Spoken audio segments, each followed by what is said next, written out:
K.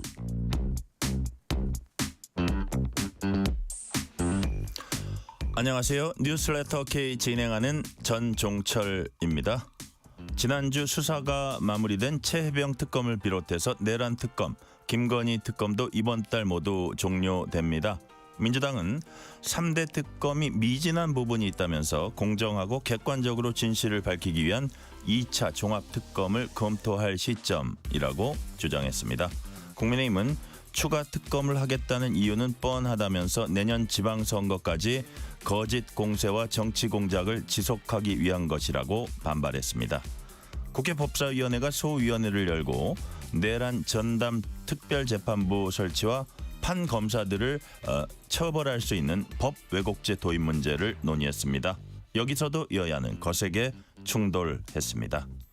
12.3 비상계엄 1주년을 이틀 앞두고 전국이 더 요동치고 있습니다. 정치 토크 코너에서 주요 정치 현안 자세히 분석합니다.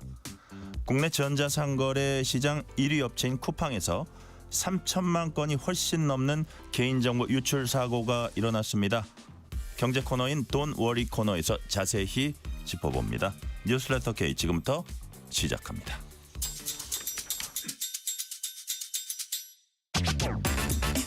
뉴스레터 K 정치 토크입니다. 박성민 전 민주당 최고위원, 신주호 전 국민의힘 상근 부대변인, 이동수 세대정치연구소 대표 나오셨습니다. 어서 오세요. 안녕하십니까.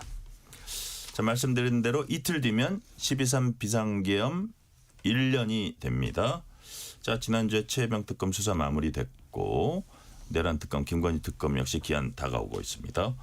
민주당이 2차 종합특검 검토하겠다 이렇게 밝혔습니다. 정청래 민주당 대표 얘기 들어보시겠습니다. 3대 특검이 마무리하지 못한 사건은 국가수사본부에 이첩될 예정인데, 그럼 이재명 정부의 수사기관에 대한 공정성 시비를 문제 삼으며 국민의힘이 계속 흔들어댈 것입니다. 그러니 3대 특검의 미진한 부분은 한 군데에서 몰아서 공정하고 객관적으로 진실을 밝히기 위한 2차 종합특검을 검토해야 할 시점입니다. 2차 종합특검에 대한 국민적 요구가 높아지고 있음을 무겁게 생각합니다. 이대로 끝낼 수는 없습니다. 이대로 끝내지 않겠습니다. 최혜병 순직 사건의 구명로비 의혹, 12.3 비상계엄 내란 실제 기획자의 실체, 그리고 김건희 비리를 끝까지 파헤쳐야 합니다. 프랑스 공화국은 관용으로 건설되지 않았습니다. 무관용의 원칙으로 대한민국 사법정의를 바로잡을 수 있도록 최선의 노력을 다하겠습니다.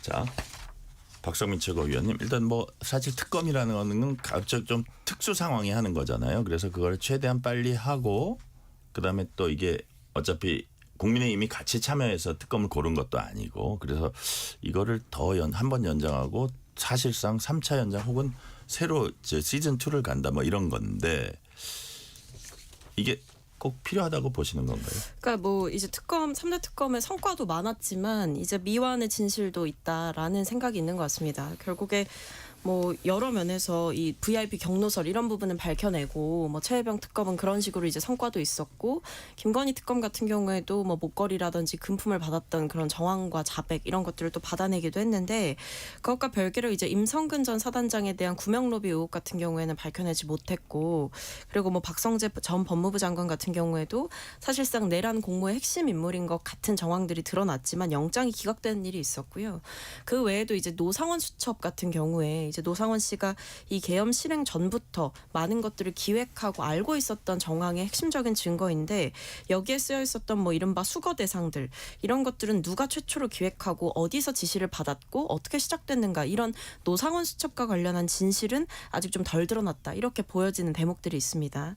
그 외에도 이제 김건희 씨 같은 경우에도 워낙 이 수사해야 하는 이 건들이 굉장히 많았고 추가적으로 드러난 여러 가지 의혹들도 새롭게 있었기 때문에 여기에 대해서 좀 더 확실한 마무리를 지을 필요가 있다. 이 한정된 시간 안에 특검이 많은 성과를 냈지만 그럼에도 불구하고 여전히 남아있는 그 진실에 밝혀지지 않은 조각들이 있다. 그것을 밝혀야 된다라고 보는 겁니다.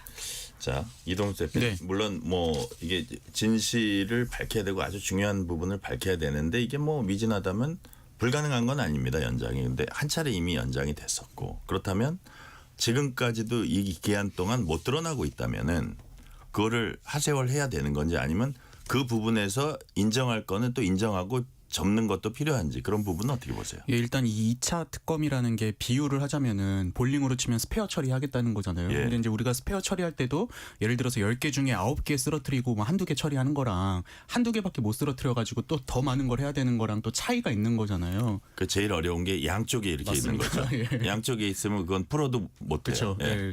그래서 이제 처음부터 이걸 좀 잘했어야 된다고 생각을 하는데 예를 들어서 지금 정청래 민주당 대표 주장하는 대로 김건희 특검 같은 경우에는 수사 대상이 16개나 되고 혐의들이 너무 많기 때문에 이 부분에 있어서는 뭐 연장이 필요하다는 거는 저는 뭐 일정 부분은 동의할 수 있을 것 같습니다. 근데 다만 이제 뭐 해병대원 특검 같은 경우에는 지금 임성근 전 사단장에 대한 구명 로비 의혹도 밝혀내지 못했다는 거잖아요. 근데 이제 왜 윤석열 전 대통령이 임성근 전 사단장을 지키려고 이렇게 무리를 했는가? 이게 이제 이 사건의 핵심인데 그 핵심적인 걸 아직까지 밝혀내지 못했다면은 이 특검이 과연 일을 제대로 했다고 할 수 있나?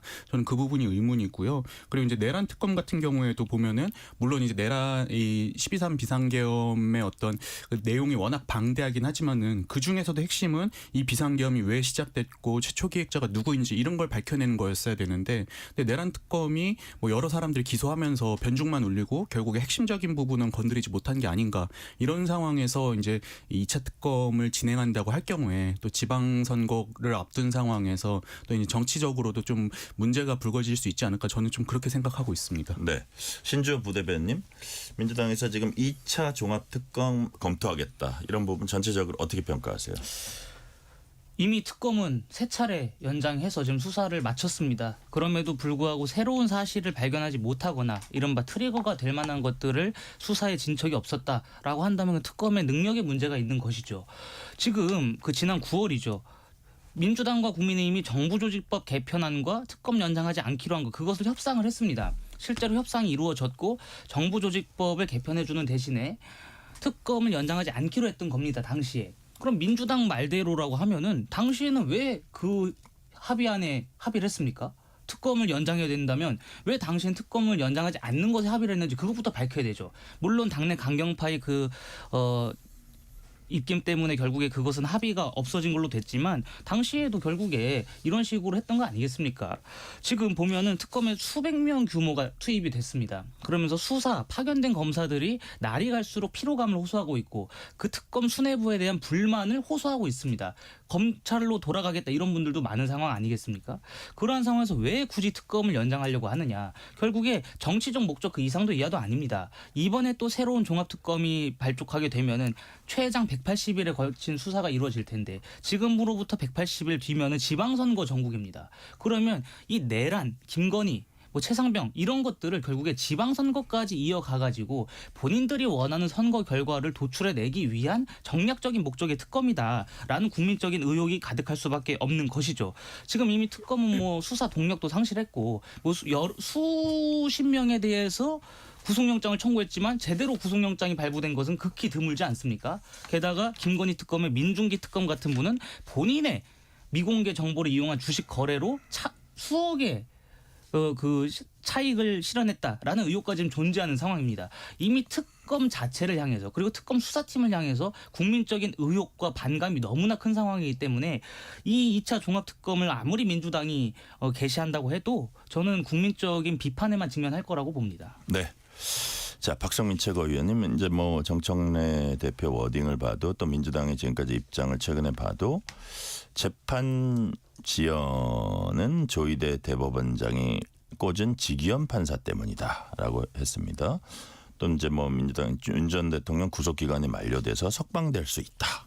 뭐 이렇게 얘기하고 있고 그걸 막기 위해서 뭐 이렇게 뭐 또 뭐 어떤 사후 조치가 필요하다 여러 가지 얘기를 했는데 사법 재판 지연이 어떤 이 지기현 재판부 때문이다 이렇게 보는 건가요? 일부러 지기현 재판부가 재판을 지연시키고 있다?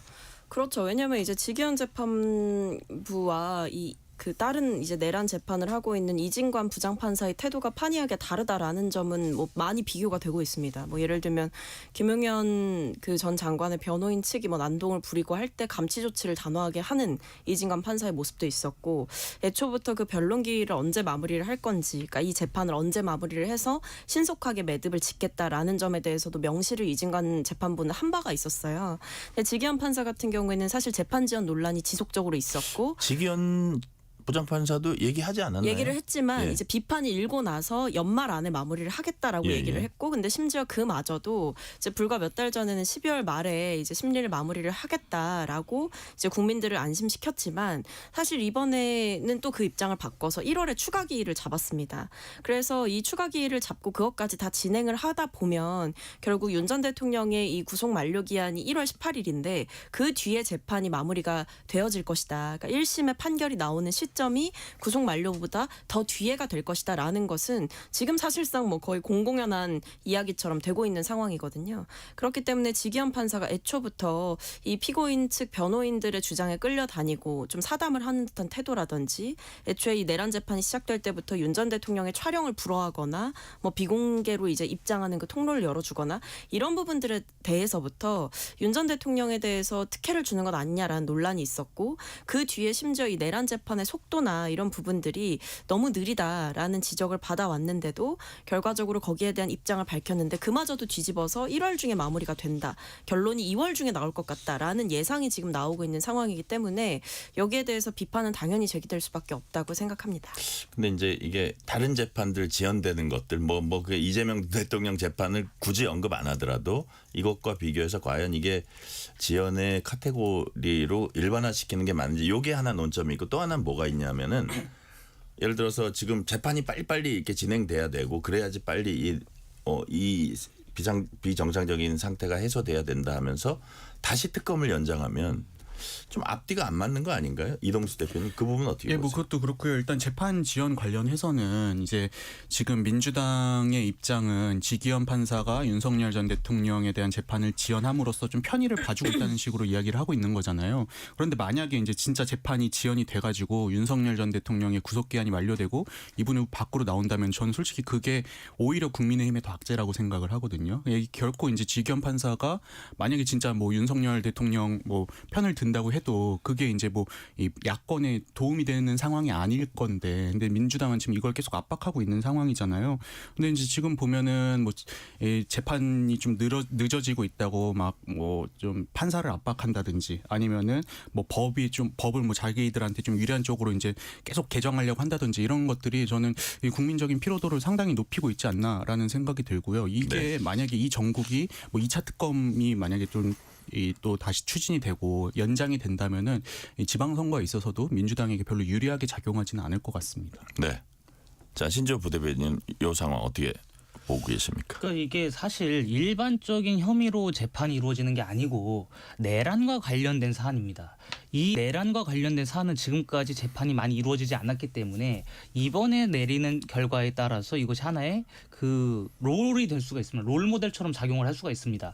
그렇기 때문에 우리가 무조건 빠른 결론을 내야 된다? 그렇기 때문에 재판부를 압박하고 내란 전담 재판부를 설치한다? 이거는 말이 안 되는 것이죠. 이것이 하나의 거대한 판례가 될 수 있는 겁니다. 그리고 앞으로 만약에 이런 사태가 또 벌어져서는 안 되겠지만, 만약에 똑같은 내란 혐의가 생긴다면 이 재판, 이 결과에 따라서 후속 재판부들이 참고할 만한 그 아주 좋은 교과서가 될 거예요. 그런 상황에서 이것을 빨리 해야 된다. 저는 이것은 답이 아니라고 보고, 지금 재판 지연 자꾸 말씀을 하시는데 네. 이 재판 지연을 하는 것은 재판부가 만약에 증인이 더 필요하다, 만약에 변론 과정이 더 필요하다라고 하면 재판부에서 판단할 문제 아니겠습니까?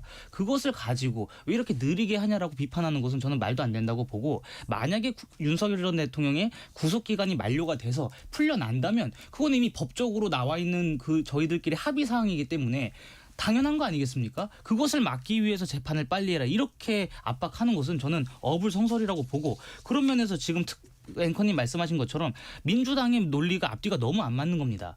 빨리 이 상황을 종식시키고 싶은데 또 특검을 출범시켜가지고 또 다른 의혹을 파헤친다. 이런 형용 모순적인 상황이 어디가 있냐는 말입니다. 네, 야당 네, 짧게 일단 말씀해 주세요. 좀만 말씀을 드리면 박성민 일단 최고위원님. 지금 법조계에서도 그러니까 현직 부장판사마저도 이렇게 얘기를 했어요. 직위원 재판부의 재판 진행 관련해서 결심 기일이 논의될 때까지 증거 인부가 안 됐다는 것은 이례적인 상황이다라고 했고 이 직위원 판사의 태도와 그 이진관 판사의 태도가 대비됐던 가장 결정적인 이유는 어떤 증거 채택이나 재판 진행 과정에서 이 피의자 측 변호인에게 과도하게 휘둘린다 이런 부분들이 지적을 받았던 거거든요. 실제로 직위원 판사가 직접 12월 말에는 이제 이것을 끝내겠다라고 했지만 결과적으로 이게 계속 지연되고 늘어지게 되면서 1월 결심 공판이 열린다라고 하는 것 자체가 과연 이 재판을 신속하게 그리고 단호하게 이 법정의 엄중함을 보이면서 사법부가 중심이 돼서 내란을 단죄하겠다라는 그 태도가 있는 것이냐 이 진정성을 의심할 수밖에 없는 정황들이 너무나 많이 보여졌다고 생각합니다. 네, 2차 특검 방침에 대해서 국민의힘이 어떤 반응을 보였는지 장동혁 국민의힘 대표 얘기 들어보시겠습니다. 언론쇼와 과잉 수사 말고 제대로 한 것이 없습니다. 그런데도 추가 특검을 하겠다는 이유는 뻔합니다. 내년 지방선거까지 거짓 공세와 정치 공작을 지속하기 위해서입니다. 국민이 결코 용납하지 않을 것입니다. 사법부 겁박에도 내란머리가 뜻대로 되지 않자 내란 전담 재판부 추진도 다시 끄집어내고 있습니다. 정권의 입맛에 맞는 판사를 골라 자기들 뜻대로 인민 재판을 하려는 것입니다. 베네수엘라 독재 정권에서 벌었던 일을 2025년 대한민국에서 따라하겠다는 것입니다. 베네수엘라가 어떻게 망국의 길을 갔는지 똑똑히 기억하기 바랍니다. 정치 보복과 독재 종착역은 자멸입니다. 제발 성난 민심의 경고에 귀 기울이기 바랍니다. 자, 지금 뭐 민주당의 방침에 대해서 국민의힘 대표가 이제 강하게 비난을 한 건데, 자, 이런 뭐 2차 특검 뭐 이런 것들과 또 연관이 되는다고도 할 수 있는 게 바로 오늘 법사위에서 논의된 거예요. 내란 전담 재판부 설치 문제, 법 왜곡죄 신설 문제 이런 논의가 됐는데 아마 여야 간에 소위에서 충돌이 있었습니다. 이거는 짧게 한번 여쭤볼게요. 박성민 최고위원님은 이것도 전담재판부 법 왜곡죄 신설 이건 뭐 판사 검사가 잘못하면 누가 과연 평가를 할 것인지 와 이런 것들이 사법부에 대한 지나친 압박 아니야 이런 좀 비난도 있습니다.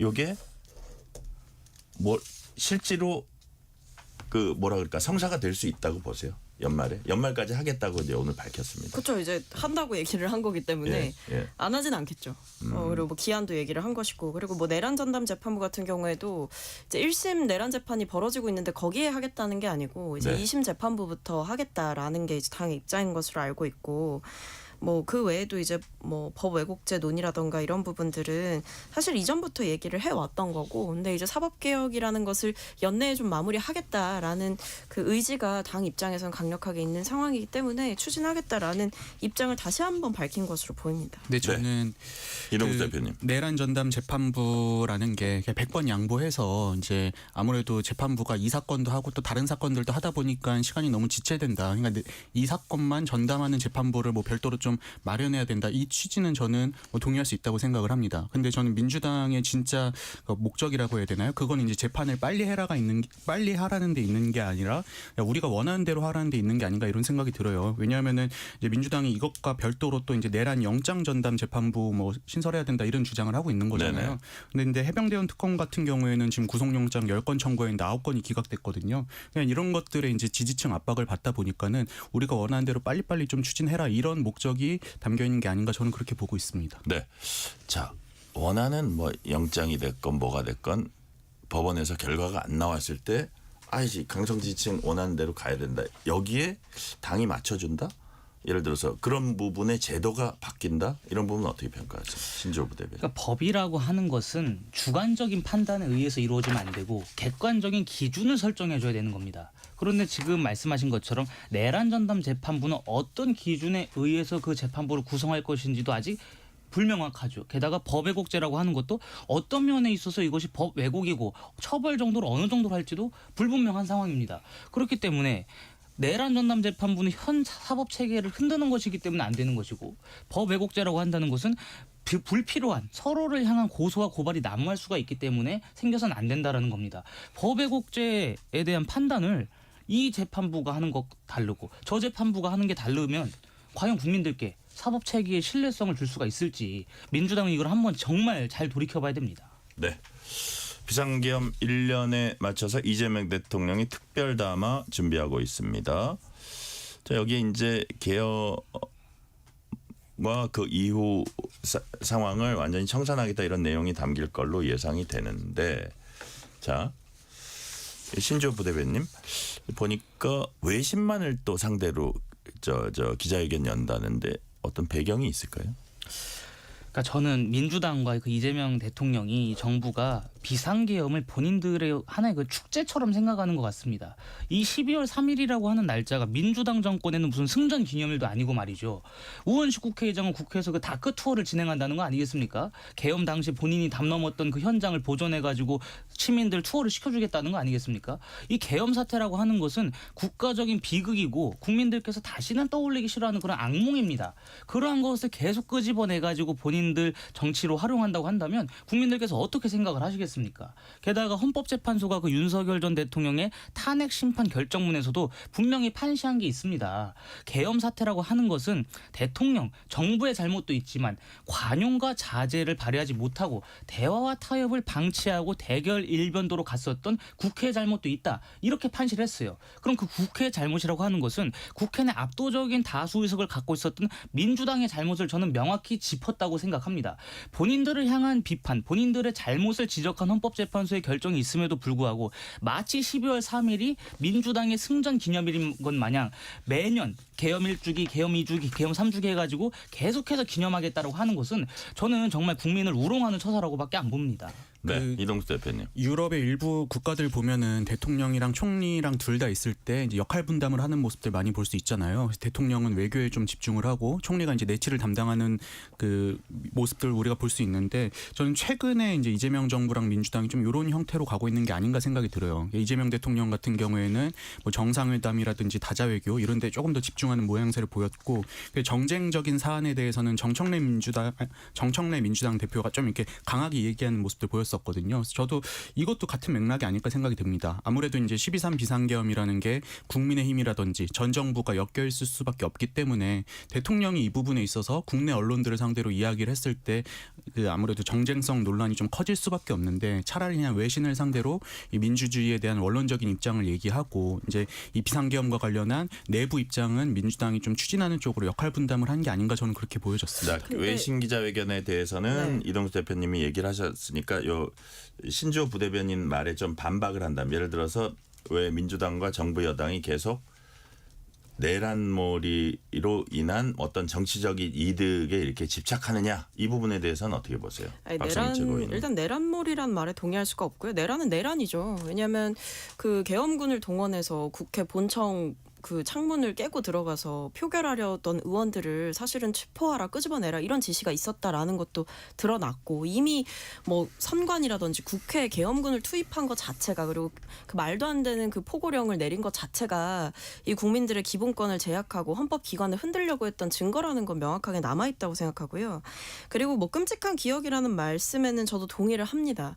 우리나라의 민주주의가 그렇게 정말 쉽게 흔들릴 수 있는 것이었구나라는 것을 확인한 계기이기도 했지만 또 한편으로는 거기 그 계엄을 막아냈던 어떤 역사적인 기록이기도 하거든요. 그러니까 민주주의가 전복될 수 있었던 상황이 벌어졌지만 결과적으로 윤 전 대통령의 탄핵과 그리고 계엄을 막아냈던 사람들 그리고 그 뒤에 탄핵 파면까지의 과정들은 결국 우리나라에 존재하는 어떤 헌법 질서의 중대함과 그리고 이 어떤 잘못된 행태를 좌시하지 않겠다라는 깨어있는 시민들의 그런 결과물들이 다 합쳐진 거거든요. 그렇다고 한다면 저는 이 외신을 상대로 기자회견을 하는 것도 결국 계엄이라는 것이 벌어지게 되면서 이 한국 민주주의가 무너지는 것 아니냐라는 우려를 보냈었잖아요. 외신들이. 거기에 대해서 이제 성공적으로 우리가 이 무너졌던 민주주의를 다시 잘 되찾았고 인수위 없이 출범한 정부지만 그래도 잘 안착해서 나라를 잘 이끌어가고 있고 즉 대한민국이 정상화됐다. 그리고 대한민국의 민주주의가 살아있다라는 것을 다시 한번 보여주는 계기로 삼는 것은 중요하다라고 생각합니다. 지금부터는 국민의힘 내부를 좀 들여다볼게요. 비상계엄 1주년 앞두고 갈등, 내홍을 겪고 있습니다. 대국민 사과를 할 것인지 하면 어느 정도로 할 것인지 윤 전 대통령과 절연을 선언할 것인지를 두고 이제 당이 갈라진 모습을 보이고 있어요.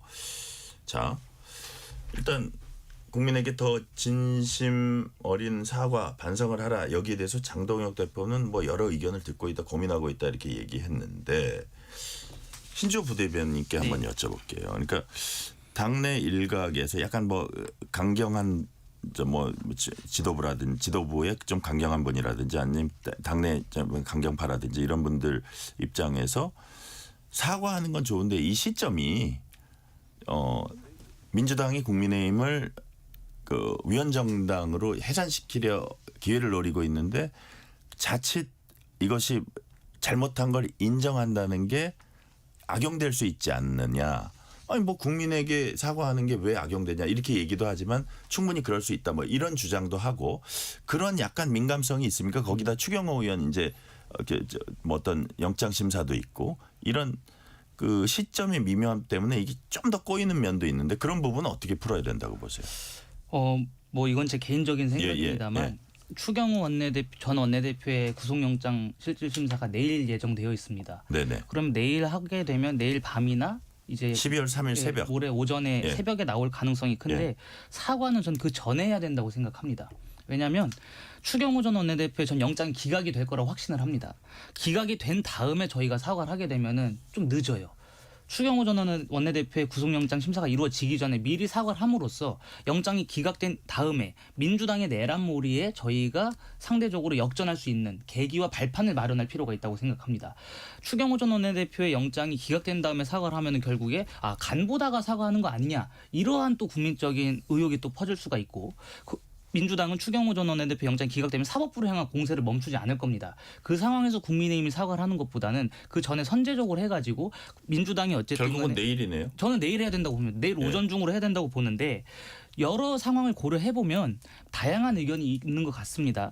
뭐 사과의 정도가 어느 정도가 돼야 된다, 사과를 해야 된다, 말해야 된다, 뭐 있는 것 같은데 어찌되었든 국민의힘의 구성원 전부는 이 비상계엄이라고 하는 것 자체가 국민들께 굉장히 큰 혼란을 드렸다라는 것은 큰 공감을 하고 계시는 것 같습니다. 그런 면에 있어서 민주당이 계속해서 이어가고 있는 이 내란몰이와 정치적인 의도 그리고 정치 공세에 맞서기 위해서라도 우리가 하나된 모습을 보여드려야 되는데 지금 당에서 사과할 것이냐 말 것이냐 그거를 두고 당내 극심한 혼란상이 국민들께 그대로 전달이 되고 있단 말이죠. 저는 그것은 굉장히 부적절하다고 생각합니다. 원내 지도부와 그냥 당 지도부가 의원들과 지금 긴밀한 소통과 협의를 통해서 우리 내부에서 갈등이 있고 우리 내부에서 혼란하다는 것을 국민들께 최대한 보여드려서는 안 된다. 이 정도 좀 내부 정리가 필요한 상황 같습니다. 네. 그렇게 한 다음에 사과를 빨리 해서 어찌되었든 국민들께 다시금 믿음을 얻어야 되는데 제가 보기에 사과하는 것은 뭐 국민들이 모자란다라고 생각하신다면 이 정도면 족하다 할 때까지 계속 해야 된다고 생각을 하고 오세훈 시장 말처럼. 네, 민주당도 그렇게 해야 됩니다. 민주당도 더 이상 국민의힘이 사과하면은 그래 우리가 계엄 사태라고 하는 것은 1년 전의 일이고 이제 미래를 도모하자. 같이 좋은 정치를 해나가자. 이렇게 받아들여주는 대승적 차원의 그러한 모습을 좀 보여주는 게 좋다고 저는 생각을 합니다. 자, 박성민 최고위원님. 근데 예를 들어서 네. 국민의힘 일각에서 사과를 하면 민주당에 이용당하는 실제로 장동혁 대표도 고개를 숙이면 뭐 목을 어떻게 하고 뭐 이런 표현을 썼거든요. 그렇죠. 그런 것들에 대해서는 그런 반응에 대해서는 어떻게 보세요? 사과를 하기 싫은 거죠. 사과를 하고 싶으면은 조건을 붙이지 않는다고 생각합니다. 오히려 자기를 당대표로 뽑아준 그 지지층의 눈치를 보는 거다? 그렇죠. 윤호개인의 눈치를 보는 거죠. 그리고 눈치를 보는 거고 그리고 장동혁 대표가 대구에서 뭐라 그랬냐면 뭐 많은 국민들께 혼란과 고통을 드렸다라고 했는데 그 앞에는 뭐라 그랬냐면 민주당의 폭거 때문에 계엄이 생겼다 이렇게 얘기를 했어요. 그러니까 네네. 계엄 선포를 한 윤 전 대통령이 잘못됐다라고 얘기를 하는 게 아니라 민주당 때문에 뭐 계엄이 발생할 수밖에 없었다라는 얘기잖아요, 사실은. 그리고 그 뒤에도 뭐라 그랬냐면 우리가 제대로 싸우지 못해서다.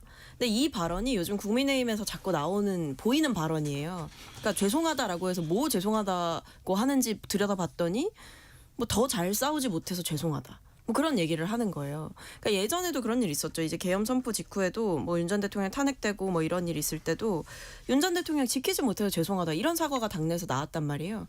그러니까 그때나 지금이나 지금 별로 별반 입장이 달라진 바가 없어 보인다라는 거고 결국 이런 조건들이 붙기 때문에 또다시 민주당 탓을 하고 뭐 계엄은 민주당 때문에 생겼지만 어쨌든 그로 인해서 불편했으니까 죄송하다 이런 거는 사과가 사실은 아니죠.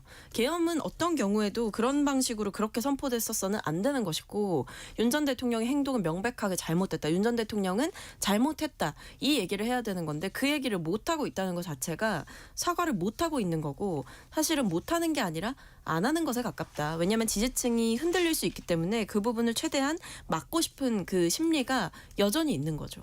자, 이동수 대표께는 박성민 최고위원의 말을 조금 받아서 질문을 드려볼게요. 예를 들어서 장동혁 대표가 뭐 대구인가요? 어디서 이제 얘기를 하면서 민주당 때문에 이게 계엄으로까지 이르렀다. 근데 계엄 선포를 한 사람은 윤석열 전 대통령입니다. 민주당의 압박이 그 한 요인이 됐다고 하더라도 만약에 사과라면은 이 부분은 좀 분리해서 봐야 되는 건지 메시지의 어떤 효율성이나 메시지의 효용성상 분리하는 게 나은지 아니면 여기서 지금 장동혁 대표가 약간 사과성의 얘기를 하면서도 민주당 때문에 계엄이 왔다 이러면 사과라고 할 수 있나요? 그게 저는 그 일본이 우리나라의 과거사 가지고 사과하는 거랑 좀 비슷한 것 같아요. 일본이 과거사 관련해 가지고 사과는 수십 차례 하긴 했거든요. 근데 아직까지도 이제 우리 국민은 일본이 제대로 된 사과를 안 했다고 받아들이는 거잖아요. 왜냐하면은 이제 뭐 사과를 했으면 태도가 바뀐다든지 이런 것들이 있어야 되는데 그렇지도 않고 사실 사과 자체도 우리 이제 피해자 입장인 우리 국민들이 수용할 만큼 이제 제대로 안 했다 이런 감정이 있기 때문인 건데 저는 지금의 이 국민의힘의 사과가 비슷하지 않나. 그냥 국민들이 원하는 거는 사실은 윤석열 전 대통령이 일으킨 비상계엄 그리고 이거를 제대로 이제 막지 못했던 국민의힘이 이제 좀 반성하고 사과하는 모습을 보여주길 원하는 건데 말하는 사람들이 일반적으로 말하는 정말 진심 어린 사과 그다음에 여러 가지 조건을 붙이지 않은 정말 우리가 이 부분은 뭐 이렇게 그동안 쭉 더 적절하게 대응 못했다는 이런 부분을 했을 때는 국민들이 좀 마음을 열 수 있습니까? 저는 그렇게 보는데요. 근데 그 화끈한 사과 한 번이 어려운 거잖아요. 지금 구조적으로 어려운 맞습니다. 그런 측면이 있잖아요. 그리고 또 장동혁 대표 같은 경우에는 본인의 지지 기반이 없는 상태에서 사실 윤 전 대통령 지지층의 지지를 꿔온 상황이기 때문에 이 윤석열 전 대통령과 엮인 사과는 저는 당분간은 어렵지 않을까. 그리고 이렇게 혹시 예상합니다. 그런 사과를 했을 때 상대당에 의해서 악용될 수 있다. 이런 우려는 현실화될 수 있는 거라고 그런 보세요? 우려도 일단 있을 거라고 보고요. 지금 추경호 전 원내대표에 대한 뭐 구속영장이 받아들여질 경우에 더 그 민주당의 그 공세, 그러니까 국민의힘은 내란 정당이다라는 공세가 심해질 수 있는 거잖아요. 그 부분도 있을 텐데요. 저는 그 당 차원의 문제보다는 사실 장동혁 대표 개인이 직면한 이 지지 기반의 취약성이 이게 더 크게 작용하지 않나 이렇게 보고 있습니다. 내부적으로 메커니즘은 그거다. 실시간 교통 상황 알아보겠습니다. 라디오 교통정보센터 임초희 리포터 나와주세요. 네, 이 시각 교통정보입니다. 먼저 서울 시내 동부간선도로 성수 방향 노원교를 지나자마자 3차로에서 추돌 사고 나서 주의를 하셔야겠습니다. 반대 의정부 방향 성수 분기점을 시작으로 상계교까지 많이 막히기 시작했고요. 내부순환도로 성산 방향 마장에서 종암분기점까지 교통량 많아졌습니다. 이후 기름에서 성산까지 정체가 심해졌고요. 강변북로 일산 쪽 동우대교에서 난지나들목까지 답답합니다. 가양대교 부근 5차로에서 사고 처리 중이고요. 올림픽대로 공항 쪽 영동대교부터 가양대교 쪽으로 쭉 정체 이어집니다. 반대 잠실 방향은 방화대교에서 월드컵대교까지 밀리고요. 이후 수산시장에서 영동대교 쪽으로 점점 정체가 심해집니다. 서울 양양고속도로 양양 방향은 화도분기점에서 서종 쪽으로 4km 구간 정체인데 노면 보수 작업 여파입니다. KBS 교통정보센터였습니다. 퇴근길 당신과 함께 읽는 세상 이야기 KBS 1라디오 뉴스레터 K 문자 샵 9730 짧은 문자 50원 긴 문자 100원 어플리케이션 콩은 무료 유튜브 KBS 1라디오 계정 채팅창도 열려 있습니다.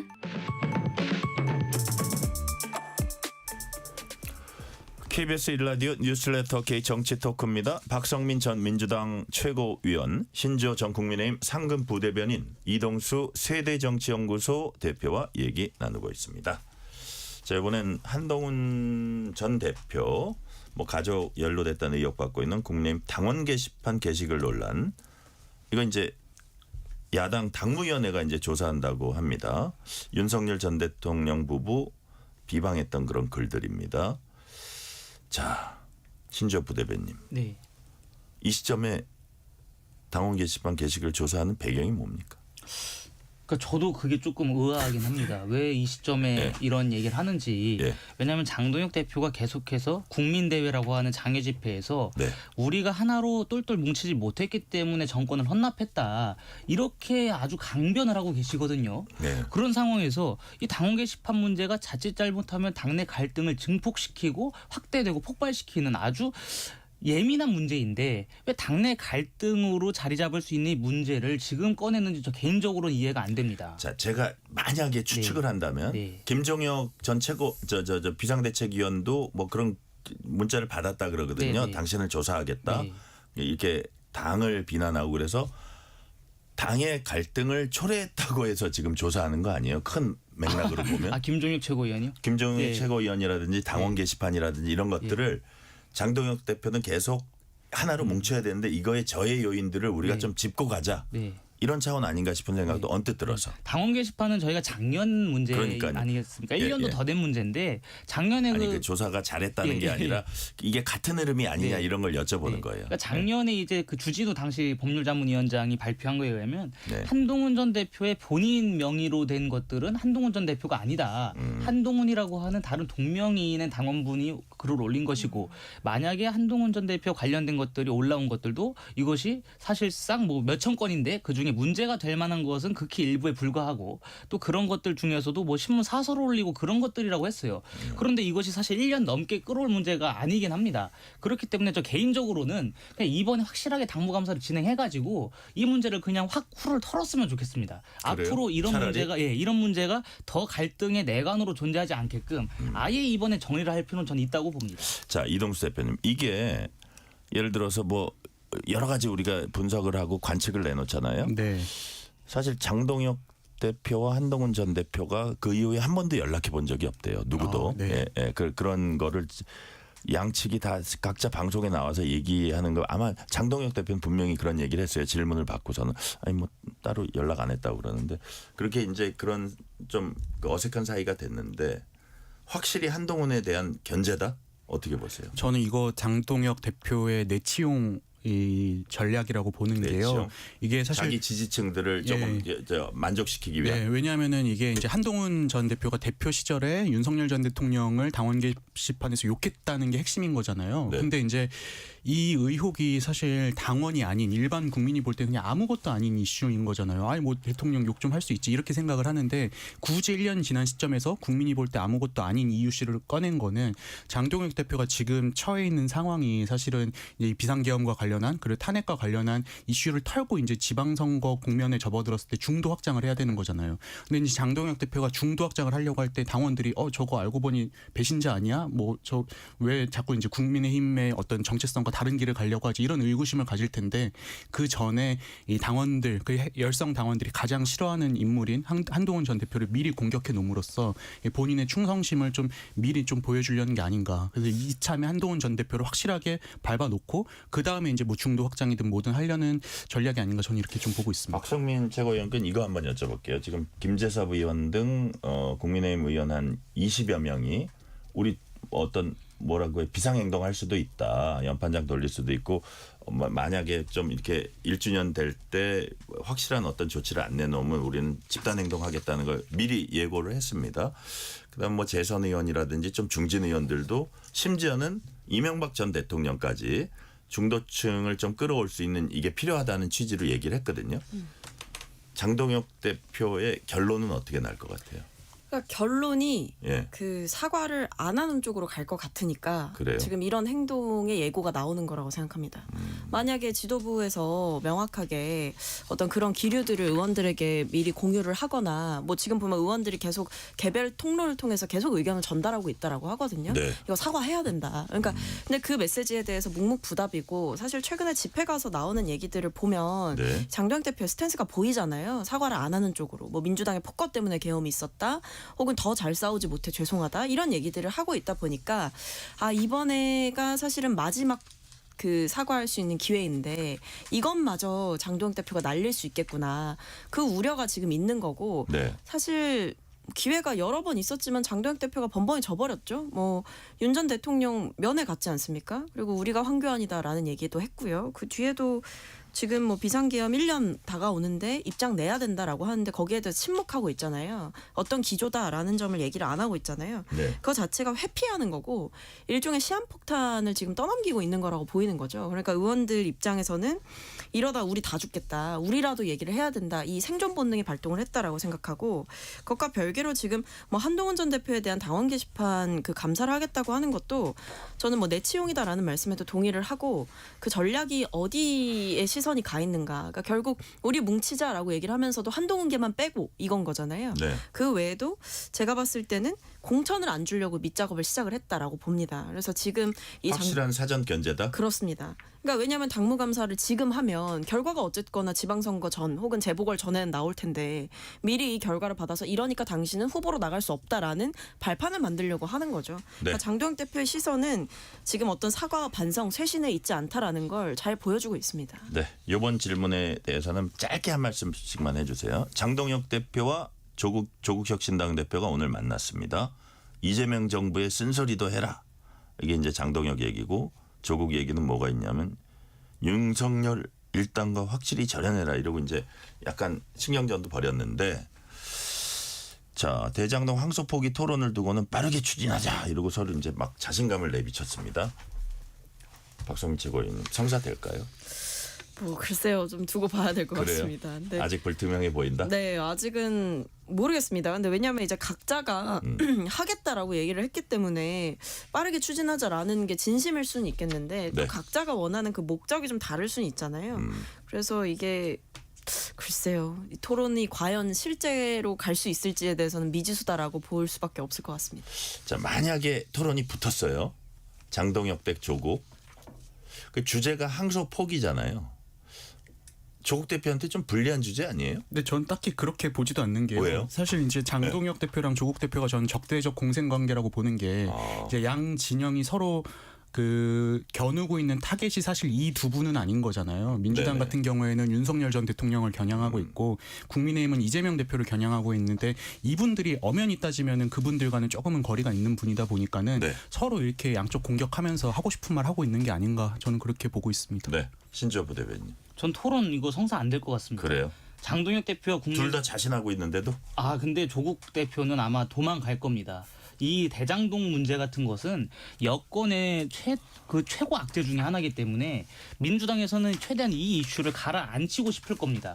근데 거기에 지금 민주당 이중대라고 불리는 조국혁신당의 당대표가 국민의힘 대표 토론을 해가지고 이 문제를 다시 공론한다. 네. 저는 이것이 오히려 민주당 지지층들과 여권 지지층들로부터 성화가 일어날 것이기 때문에 거기 못 이겨서라도 아마 조국 대표가 이 문제를 결국 흐지부지하게끔 만들 것 같습니다. 실제로 민주당 내에선 조국 대표 왜 저러지 이런 약간 정서도 있다고 하고요. 자 주제를 바꿔볼게요.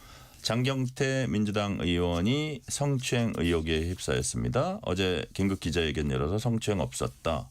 남친 여친 간의 데이트 폭력 사건이다. 남친이 국민의힘 구청장 보좌진이다. 정치적 음모도 있다. 뭐 이렇게 주장을 했습니다. 혐의 전면 부인하면서 상대방 탓이 있다 이렇게 얘기를 한 건데 피자 측에서는 데이트 폭력 없었다. 장경태는 물타기 하고 있다. 과거에 선임 비서관 동안 압박 회유 있었다. 장 의원이 뒤를 캐서 날려버리겠다고 했다. 이런 내용 담은 SNS 메시지 경찰에 제출할 거다. 야당은 전형적 2차 가해다. 앞에서는 엄중히 보고 있다고 하면서 뒤에서 조직적 2차 가해하고 있다. 완전히 지금 맞서고 있거든요. 자 이동수 대표님 보시기엔 이게 어떤 식으로 좀 귀결이 되고 어떤 식으로 흘러갈 거라고 이게 보세요? 장경태 의원에게 유리하진 않을 것 같은 게요. 물론 이제 장경태 의원 입장에서는 사생결단으로 나올 수밖에 없는 상황이긴 하죠. 왜냐하면 여기서 애매모호한 태도를 보였다가는 이거 진짜 뭐가 있는 거 아니야 이렇게 좀 의심을 받을 수 있기 때문에 강하게 나오는 거는 뭐 저는 이해할 수 있다고 보는데 근데 그 방식은 좀 부적절하다고 생각을 합니다. 일단은 이게 뭐 공작이다 그리고 뭐 가해자 이 피해자가 사실은 뭐 가해자다 뭐 이런 주장을 하고 있는 거잖아요. 근데 이 자체가 일단 국민들 정서에 좀 맞지 않는 측면도 있다고 보고요. 그리고 어제 장경태 의원이 낸 입장문에 이런 대목이 있었어요. 그 이제 이제 그 남자친구라는 피해자의 남자친구가 뭐 동대문구청장 소속 보좌 직원인데 고소 고발하겠다. 동대문구청장은 지금이라도 해당 직원의 뭐 불법 촬영이나 데이트 폭력 이런 범죄 행위에 대해서 조사하고 감찰하라라고 이제 이 요구를 했는데요. 거의 여야 간의 문제를 몰아간다. 네, 근데 그것도 문제인데 저는 더 큰 문제가 동대문구가 장경태 의원 지역구인 거잖아요. 그렇죠. 근데 예. 자기 지역구에 있는 구청장에게 자기 사적인 일로 조사 감찰을 지시한 셈이 되는 거잖아요. 저는 이거는 대단히 부적절한 부적절하다. 이 처사가 아니었나 이렇게 보고 있습니다. 자, 박소민 최고위원님, 그 전에 이제 박원순 전 시장 사건 때 민주당 여성 의원들, 사실 어떤 여성 단체를 통해서 들어온 의원들 이런 부분들을 되게 여성의 어떤 그 권리라든지 주장했고 여성 보호라든지 많이 주장했던 분들이 침묵했고 여성 피해 호소인 이런 얘기까지 하면서 했는데 이번에도 어쨌든 당 대표는 신속하게 윤리감찰 지시했는데 여성 의원들 차원에선 아니나 다를까 또 침묵한다 뭐 이런 비판도 나오거든요. 근데 예를 들어서 네. 이런 것들 성추행이 없었다는 팩트에 집중하는 것보다는 어떻게 보면 그 본질보다는 이래서 이게 잘못된 거다라는 이런 논리잖아요. 장경태 의원이. 그러면 그게 뭐 야권에서 주장하듯이 2차 가해 아닌가. 뭐 이런 지적도 할 수 있을 것 같아요. 근데 일단 그래서. 장경태 의원이 예. 성추행 없었다라고 얘기를 했습니다. 네. 그러니까 그 부분에 대한 입장을 밝힌 것이고 그 성추행이 없었다라고 이제 장경태 의원은 주장을 하는 상황이고요. 네. 그 뒤에 이제 뭐 데이트 폭력 사건이었다라는 것은 이 사안에 대해서 이제 장경태 의원이 겪은 것과 본인이 바라보는 그 시선들을 이제 얘기를 해준 거죠.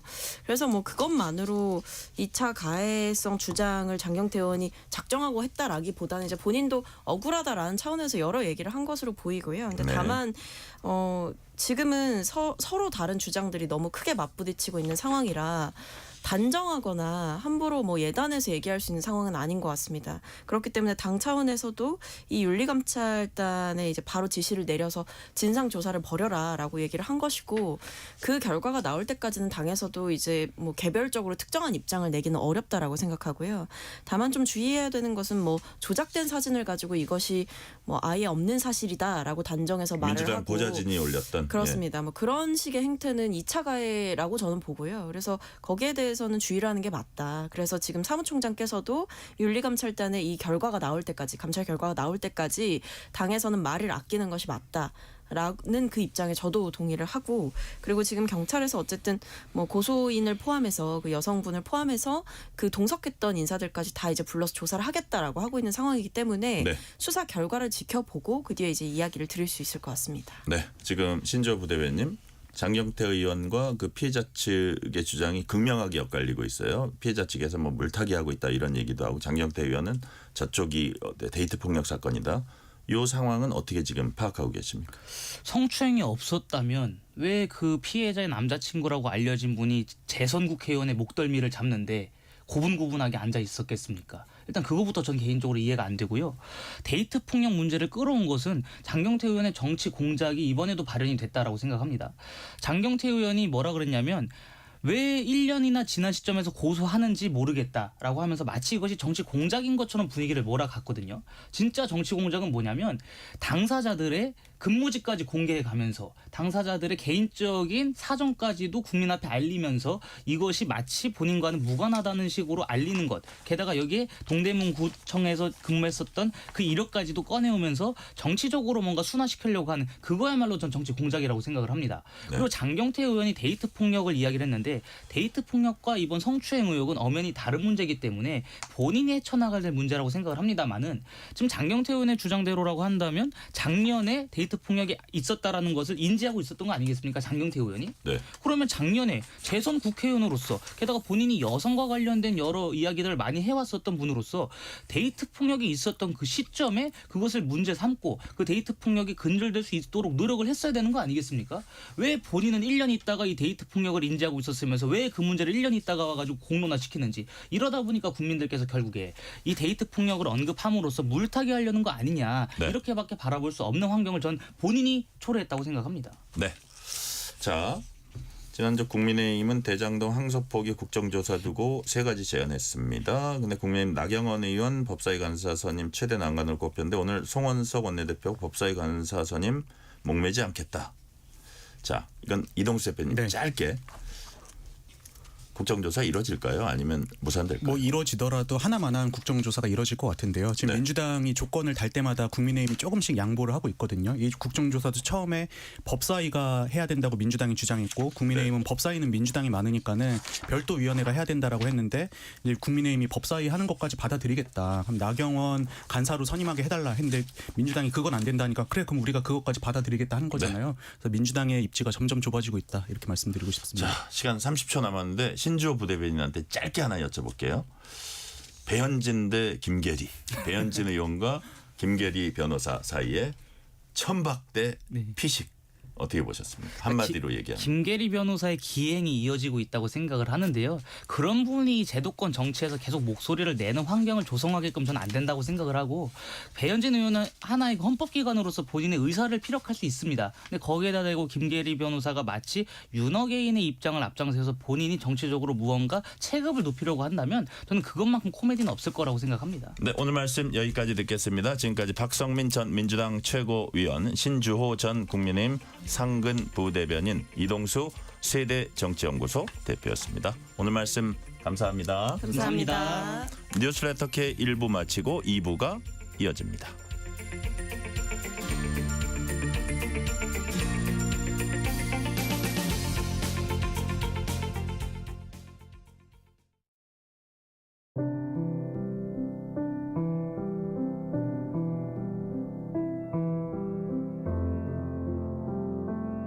KBS 라디오 연중기획 희망충전 대한민국 667번째 이야기.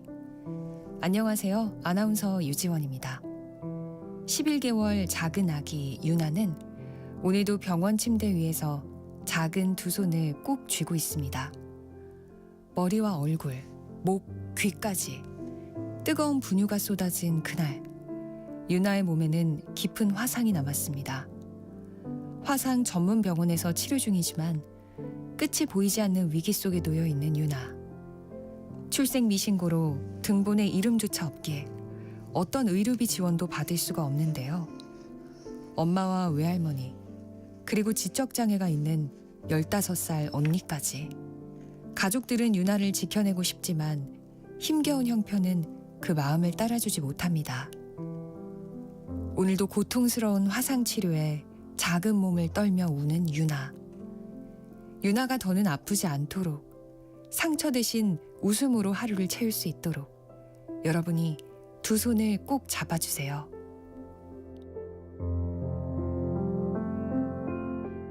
여러분의 따뜻한 손길이 희망의 빛이 됩니다. ARS 060-700-1580 060-700-1580 한 통화 3,000원으로 희망을 선물해 주세요. KBS 라디오 연중기획 희망충전 대한민국은 초록우산 어린이재단, 인탑스 주식회사, 그리고 청취자 여러분과 함께합니다. ARS 060-700-1580 한 통화 3,000원입니다.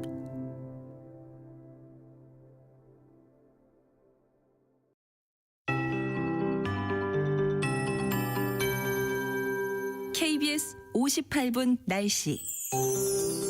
당분간 동해안을 중심으로 대기가 매우 건조하겠습니다. 현재 강원 산지, 동해안 또 경북 북동 산지에 대건조특보가 내려져 있습니다. 산불동 화재 예방에 신경 쓰셔야겠습니다. 내일부터는 전국적으로도 바람이 강해지면서 추워지겠습니다. 내일 아침 기온 오늘보다 5도 내외로 낮아져 대다수 지역 영하권으로 떨어지겠고요. 낮 기온도 내일은 5도 전후로 내려가겠습니다. 먼저 아침 기온입니다. 서울 영하 1도, 대관령 영하 5도 등 영하 5도에서 영상 5도가 되겠고요. 모레는 훨씬 더 춥겠습니다. 서울이 영하 7, 대관령 영하 12도로 뚝 떨어집니다.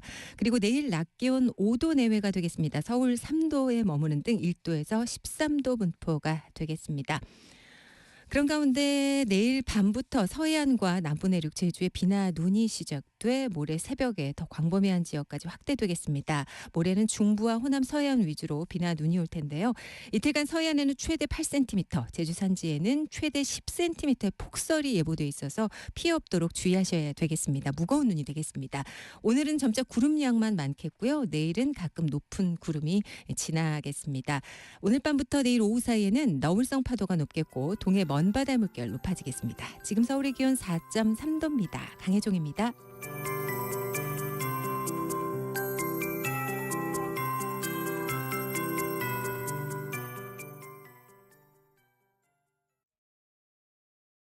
정성을 다하는 국민의 방송 KBS가 6시를 알려드립니다. AM 711kHz, FM 97.3MHz, KBS 1라디오입니다. HLKA.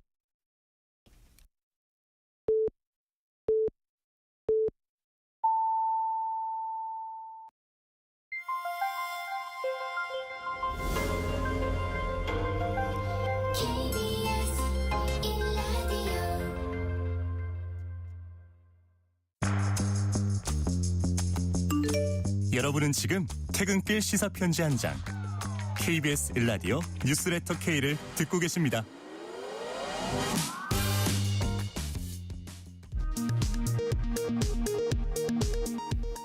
이 시각 라디오 정보센터 뉴스입니다. 3,400만 고객의 개인정보가 빠져나간 쿠팡 유출 사고에 대해 정부가 민관 합동조사에 착수했습니다. 이번 사고의 유령 용의자로 중국 국적의 전 쿠팡 직원이 지목되고 있는데 경찰도 범인이 사용한 IP를 확보해 추적에 나섰습니다. 12.3 비상계엄 1년을 이틀 앞두고 민주당은 내란 전담 재판부 설치에 연내 처리를 공언했습니다. 국민의힘은 오늘 마지막 장외 집회를 열었는데 장동혁 대표는 당 안팎의 사과 요구를 일축했습니다. 유재성 경찰청장 직무대행이 12.3 비상계엄 당시 경찰의 국회 출입 통제에 대해 민주주의와 헌정 질서를 어지럽힌 위헌 위법한 행위였다며 사과했습니다. 김건희 특검이 여론조사비 대납 의혹을 받는 오세훈 서울시장을 재판에 넘겼습니다. 김건희 여사와 권성동 국민의힘 의원에게 금품을 준 혐의를 받는 한학자 통일교 총재는 오늘 첫 재판에 출석했습니다. 11월 수출이 지난해보다 8.4% 늘어난 610억 4천만 달러를 기록했다고 산업통상부가 밝혔습니다. 11월 기준 역대 최고치입니다. 반도체와 자동차가 수출 증가를 견인했습니다. 지금까지 라디오 정보센터 뉴스 편유희였습니다. 뉴스의 진수를 보여주는 인터뷰. 뉴 진수. 모레 12월 3일은 비상계엄이 선포된 지 꼭 1년이 되는 날입니다. 정치권 인사들 가운데 가장 먼저 계엄령 선포 가능성을 경고했던 국회의원이 바로 박선원 민주당 의원입니다. 지금 박선원 의원 전화 연결해서 자세한 얘기 나눠보겠습니다. 박선원 의원님 안녕하세요. 네, 안녕하십니까. 귀한 시간 내주셨습니다. 감사드립니다. 네, 감사합니다. 꼭 이틀 뒤면요. 12.3 비상계엄 1년 맞게 됩니다. 먼저 네. 소회 한 말씀 해주세요. 네, 우리 의원 국민들도 마찬가지실 텐데요. 참 길고도 많은 일이 일어난 1년 아니겠습니까? 네. 예, 정말 어수선하고 복잡했습니다만 대통령 선거까지 거쳐서 이재명 정부가 비교적 일을 잘하고 있어 다행입니다. 하지만 앞으로도 넘어야 할 산이 많고 가야 될 길이 멀다고 생각을 합니다. 방금 뉴스 단신에도 나왔습니다만 내란 전담 재판부가 필요하고 네. 어쩌면 제2기 내란 특검이 있어야 될지도 모르겠습니다. 그만큼 이제 그 사태의 진실이 조금씩 드러나는데 그것을 다 지금 제대로 살펴서 밝혀내야 되겠다는 생각이 듭니다. 네. 진실을 제대로 살펴서 밝혀내야 한다. 말씀해 주셨고요. 1년 전으로 돌아가 보겠습니다. 12월 3일 밤. 예. 자, 저는 사실 그날 제가 어떤 모임 갔다가 그 다음에 어디를 가 있었는지 정확하게 기억나거든요. 아마 네. 박선원 의원님도 그러실 것 같은데 비상계엄 선포 네. 실제 상황임 인지하고 어디로 가셨는지 그 본인의 초기 행적 이런 거 기억나십니까? 예. 이 기억은 납니다. 아, 그러세요? 예. 그러니까 집에 한 9시 정도에 들어갔는데요. 네. 그때부터 계속 707 특임대가 잠을 자지 않는다. 네. 또 707 특임대가 반드시 해야 될 월요일, 화요일 훈련을 하지 않았는데 네. 그런데 묘하게 지금 대기 태세에 들어가 있다. 이런 보고를 받았거든요. 네네. 그다음 9시 한 50분경에는 707 특임대에 휴대폰을 다 회수당했다. 예.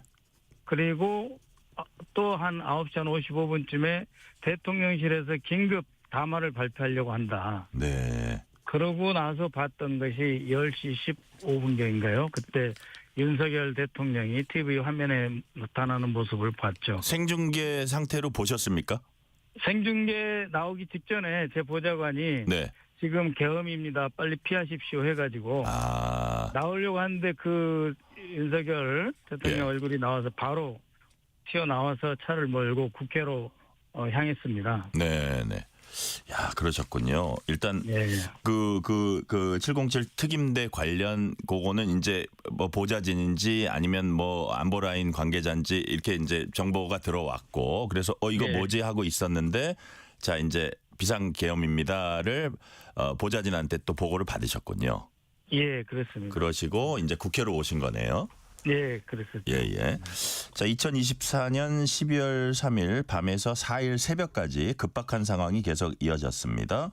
자, 네. 박선원 의원님께서 그날 밤 뒤돌아볼 때 가장 위험했다 생각되는 예. 순간 언제였습니까?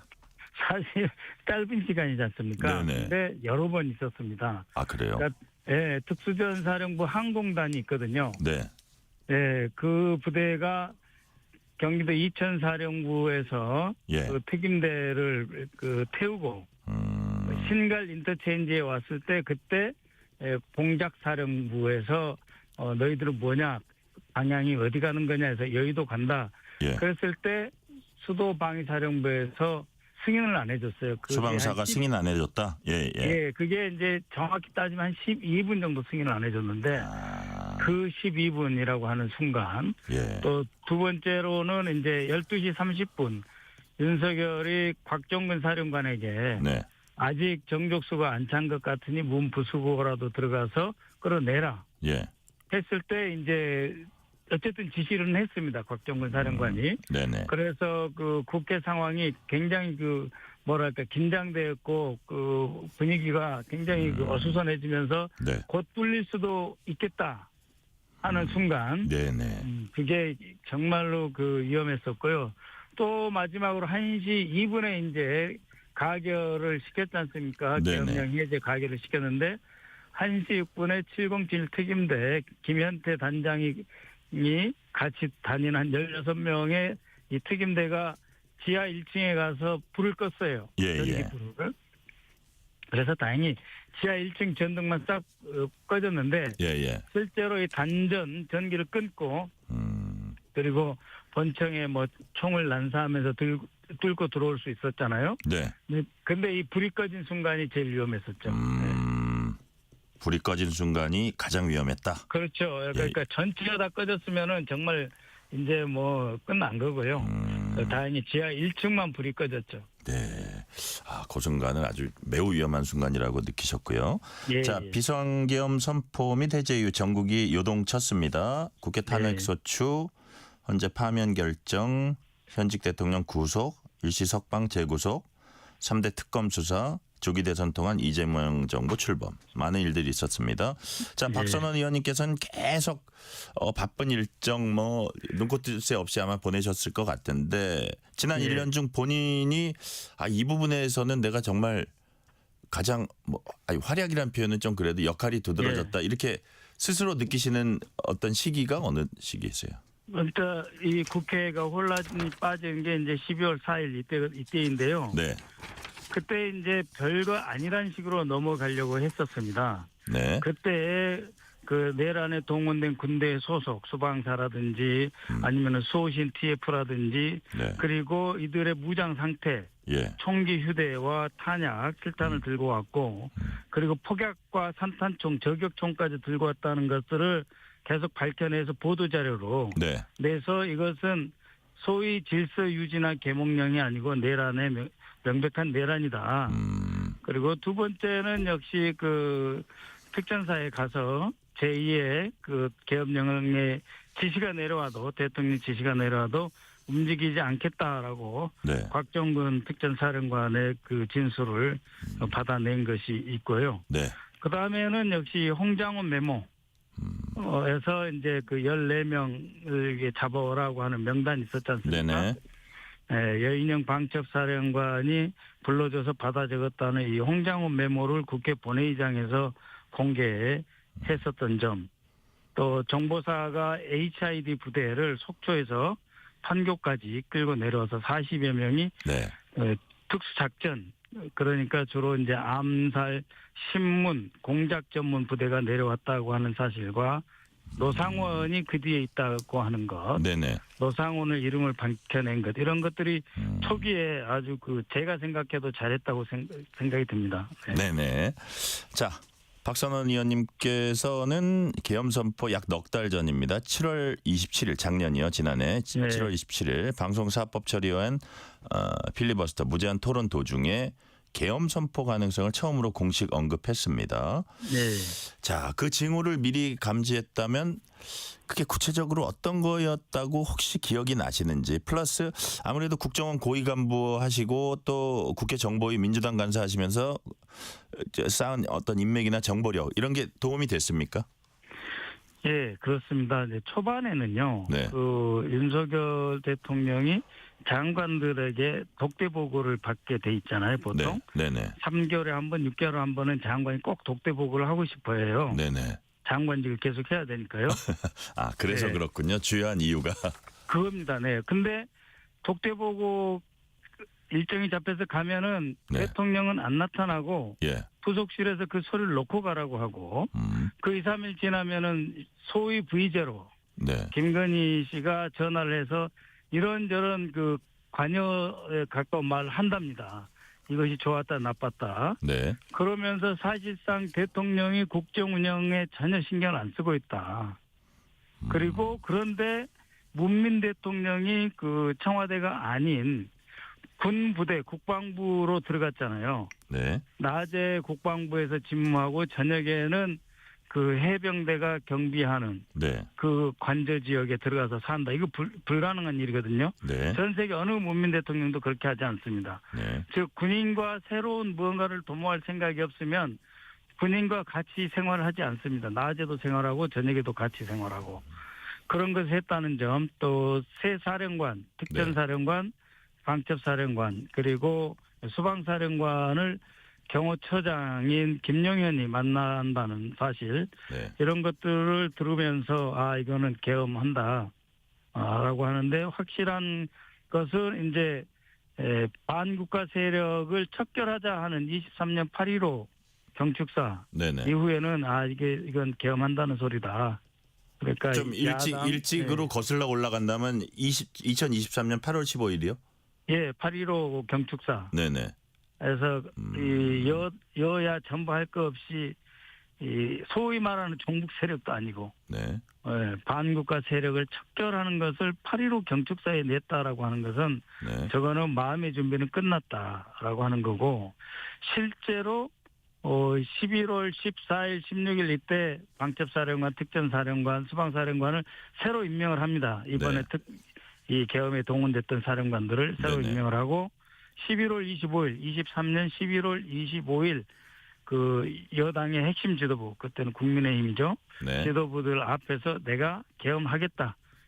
죽는 한이 있더라도 쓸어버리겠다. 이런 말을 했다고 하지 않습니까? 네. 그런 것들이 흘러나왔고, 그러면서 이재명 당시 대표도 그걸 어디서 들었나 봐요. 네. 그래서 제가 필리버스터 하기 전부터 혹시 계엄한다는 말 못 들었냐 저한테 물어보시더라고요. 네. 그래서 저는 계엄한다고 확신합니다. 그랬더니 필리버스터 그러니까 지난해 7월 27일 그때 한번 발언을 했으면 어떻겠느냐 해서 제가 그러면 내가 계엄 경고를 하겠다 해서 그런 일이 있었습니다. 네. 자, 지금은 야당인데 그 당시 뭐 여당, 예. 지금 야당 입장에서는 혹은 뭐 윤석열 전 대통령 측도 그렇고 예. 민주당의 어떤 뭐 많은 탄핵 소추 그다음에 예. 이런 것들로 인해서 그것이 비상계엄을 선포하게 된 한 원인이 됐다 이렇게 이제 얘기를 하고 있습니다. 예, 자, 그런 박선원 주장을- 의원님이 보시기에는 윤석열 전 대통령이 계엄을 선포한 이유는 뭐라고 보세요? 그러니까 이제 작년에 네. 그 3월 29일, 네. 24년 3월 29일 날 그때 이제 그 윤석열 대통령이 청와대 있는 안가, 네. 그러니까 지금 삼청동에 있는 대통령 안가에서 네. 저녁 식사를 했죠. 그때 이제 다 모인 겁니다. 신원식 국방장관, 경호처장, 김용현, 여인영 방첩사령관, 뭐 국정원장 다 모인 자리에서 그때 계엄령을 하겠다. 네. 네? 그때 이 대권 비상대권 행사하겠다라고 했잖아요. 네. 그러니까 이거는 이 총선 이전에 일어난 일입니다. 네. 그래서 그 이전부터 사실상은 이 정상적으로 국정 운영할 생각은 없었다. 그러다가 그 총선에서 이제 민주당이 크게 승리했지 않습니까? 네. 그리고 그 이재명 당대표하고 만났습니다. 그게 거의 마지막 어떻게 보면 협치를 할 수 있는 기회였는데 그때 포기를 하고 문을 닫은 거죠. 네. 네, 그때부터 오로지 한 방향 그러니까 계엄을 향해 달려갔다고 봅니다. 왜냐하면 그 작년에 4, 5월, 6월 뭐 이때 민주당이 뭐 한 게 없거든요. 국회 개원한 지 며칠 되지도 않아요. 네네. 그런데 작년 6월 1일부터 드론작전사령부 네. 김용대 사령관을 통해서 김용현 장관이 직접 김용현 네. 때는 경호처장이었잖아요. 네네. 이때부터 무인기 작전을 준비하거든요. 그래서 북풍을 일으켜서 이 비상계엄을 선포할 근거, 네. 북한의 도발을 유도하는 이런 행위를 쭉 해왔기 때문에 안타깝지만 지금 국민의힘에서는 이런저런 이야기를 할 수가 있으신데 네. 저는 그것은 원인이 아니다고 봅니다. 네네. 자, 당시 이제 국정원 인사들 간의 조태용 원장과 홍장원 1차장 행보가 극명하게 갈렸습니다. 워낙 예. 혼란스러운 상황이긴 해도 여하튼 결과적으로 국정원 넘버 1과 넘버 2 다른 예. 입장이 외부로 그대로 이제 불거진 건데요. 예. 그 이유가 우리 의원님 보시기에는 이게 이제 어떤 제도적인 결함이 있다고 보세요? 아니면 이것은 어떤 중요한 위치에 있는 사람들의 그냥 판단의 문제라고 보십니까?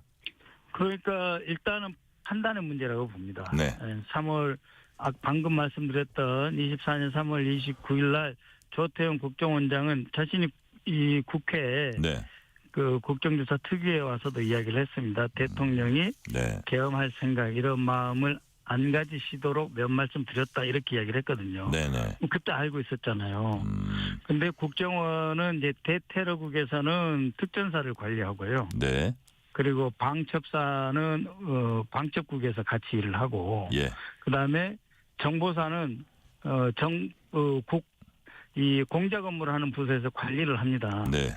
그러니까 이 조태용 원장이 대통령이 저러면 안 되는데 해가지고 방첩사 특전사 몇 개 계엄에 네. 동원될 부대는 빤히 있잖아요. 소방사. 예. 이런 데다가 한번 알아봐라. 거기에 협력선, 연락선들이 다 있으니까 예. 하면 알 수가 있었어요. 그런 걸 안 한 거죠. 조태용 원장이. 이미 알고 있었음에도 불구하고. 네. 그리고 이 잘 알려진 조현천 기무사령관의 계엄 문건 있잖아요. 네네. 2017년에 작성됐던 이 계엄 문건에 어떻게 되어 있냐면 국가정보원은 대통령 직속기관이니까 계엄사령부의 명에 따르지 않을 수 있다. 네. 그러니까 대통령이 미리 국정원장에게 계엄사령관 말을 잘 들으라고 지시를 해주라. 네. 이렇게 돼 있어요. 그리고 지금 홍장원 1차장 같은 사람을 계엄사령관의 정보 자문으로 배속시켜다. 네. 이런 게 들어있어요. 네네. 그 12월 3일 날 그 일이 진행이 된 거죠. 네. 조태용 원장한테도 진행됐고 홍장원 차장한테도 진행됐는데 조태용 원장은 어떻게 보면은 윤석열 정부 대통령의 가장 크게 은혜를 입은 사람이거든요. 네. 주미대사, 안보실장, 국정원장을 했죠.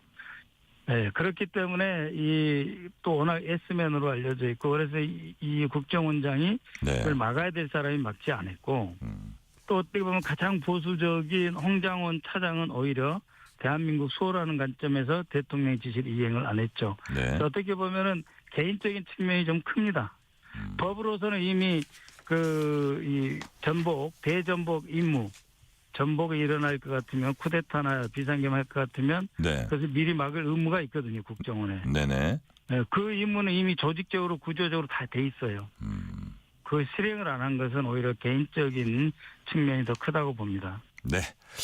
지금 윤석열 전 대통령 부분 물론 뭐 한덕수 전 총리, 김용현 전 장관, 이상민 전 장관 전 정부 주요 인사들에 대한 재판 지금 진행 중이고요.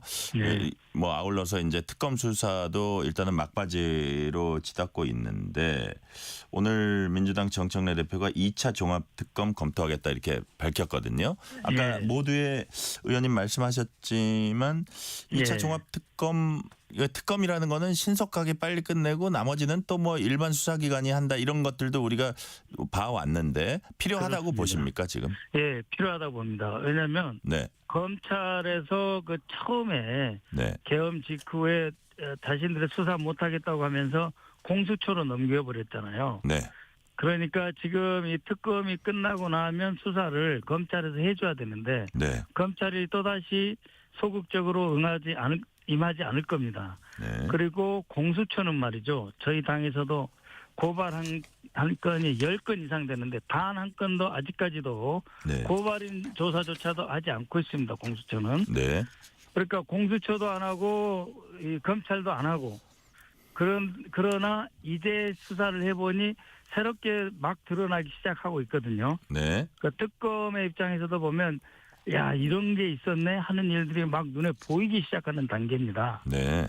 근데 이제 내란 특검 같은 경우 12월 14일까지 수사를 마무리해야 되거든요. 네. 네, 그런 상황이기 때문에 정청래 대표도 고민 끝에 내란과 김건희 특검을 합쳐서 종합 특검이 필요하다 이런 판단을 하는 것 같습니다. 네네. 꼭 필요하다고 저는 생각합니다. 네. 2차 종합특검도 필요하다는 말씀이시고 아울러 민주당은 내란 전담 재판부라든지 법원행정처 폐지라든지 내란 전담 재판부는 이제 설치하는 거고 법원행정처 폐지 그다음에 법 왜곡죄 신설 뭐 이런 것들을 이제 검토를 하고 또 추진을 하고 있는데 자 야당은 또 이렇게 비판을 합니다. 민주당 입맛에 맞는 판결 끌어내기 위해서 사법부 독립을 심각히 침해하고 있다는 야당의 비판은 어떻게 보세요? 원래 이제 비슷한 사건이 여러 재판부에 가면 하나로 이제 병합해서 심판을 하지 않습니까? 네네. 근데 이제 한번 보십시오. 지금 뭐 이진관 재판부가 있고 지기현 재판부가 있고 여러 재판부가 있잖아요. 네네. 거기에서 이제 전체적으로는 내란 비상계엄 사건인데 보는 그 부분이 조금씩은 다릅니다. 네. 그러니까 이거를 전체적으로 봐야만 이 그 12.3 계엄이 뭐가 문제였고 내란의 목적이 뭐였고 국헌문란의 구체적인 내용이 뭔지를 다 볼 수 있는 것이죠. 부분을 맡은 지금 세 개의 재판부에서 이 전체를 볼 수가 없고 그다음에 이 재판부에서 이제 불러다가 놓는 증인도 따로따로고 피고인도 따로따로예요. 네네. 그러니까 이 판결을 하나로 종합해서 할 수가 없는 것이죠. 네, 그렇기 때문에 내란 전담 재판부 아까 말씀드린 그 제2차 종합 특검처럼 내란 전담 재판부가 꼭 필요하다고 생각합니다. 네. 법원이 내일 추경호 국민의힘 전 원내대표에 대한 영장 실질 심사 이제 벌입니다. 자, 정치권 안팎에서 뭐 그 결과도 전국의 어떤 중요한 분수령이 될 수 있다 이렇게 보는 분들 있습니다. 우리 박선원 의원님도 그렇게 생각하십니까? 예, 중요한데요. 오늘 또 드러난 사건 사실 중에 하나는 계엄사령부와 그때 법원 행정처장 천대 법원 행정처장인가요? 네네. 그분하고 통화가 굉장히 많았다고 그러지 않습니까? 네. 그러니까 이 내란의 그 비상계엄의 특정한 임무가 하달됐고 그것을 검토하고 집행하려고 하는 네. 그런 과정에 미안하지만 대법원이 있었던 거예요. 예, 그런 상황에서 과연 지금 영장 전담 그 재판부 판사가 제대로 할지에 대해서는 뭐 우려가 있지만 그것이야 사법부의 그 뭐랄까 이 명운이 걸린 것이기 때문에 스스로 판단하기로 하고요. 네네. 지금 그 추경호 전 원내대표에 대한 공소장을 보면은 네. 매우 구체적으로 지적이 되어 있습니다. 국회의원들은 중요한 본회의에서 표결에 임할 권리가 아니고 의무가 있습니다. 예. 그 의무 이행을 방해한 것이죠.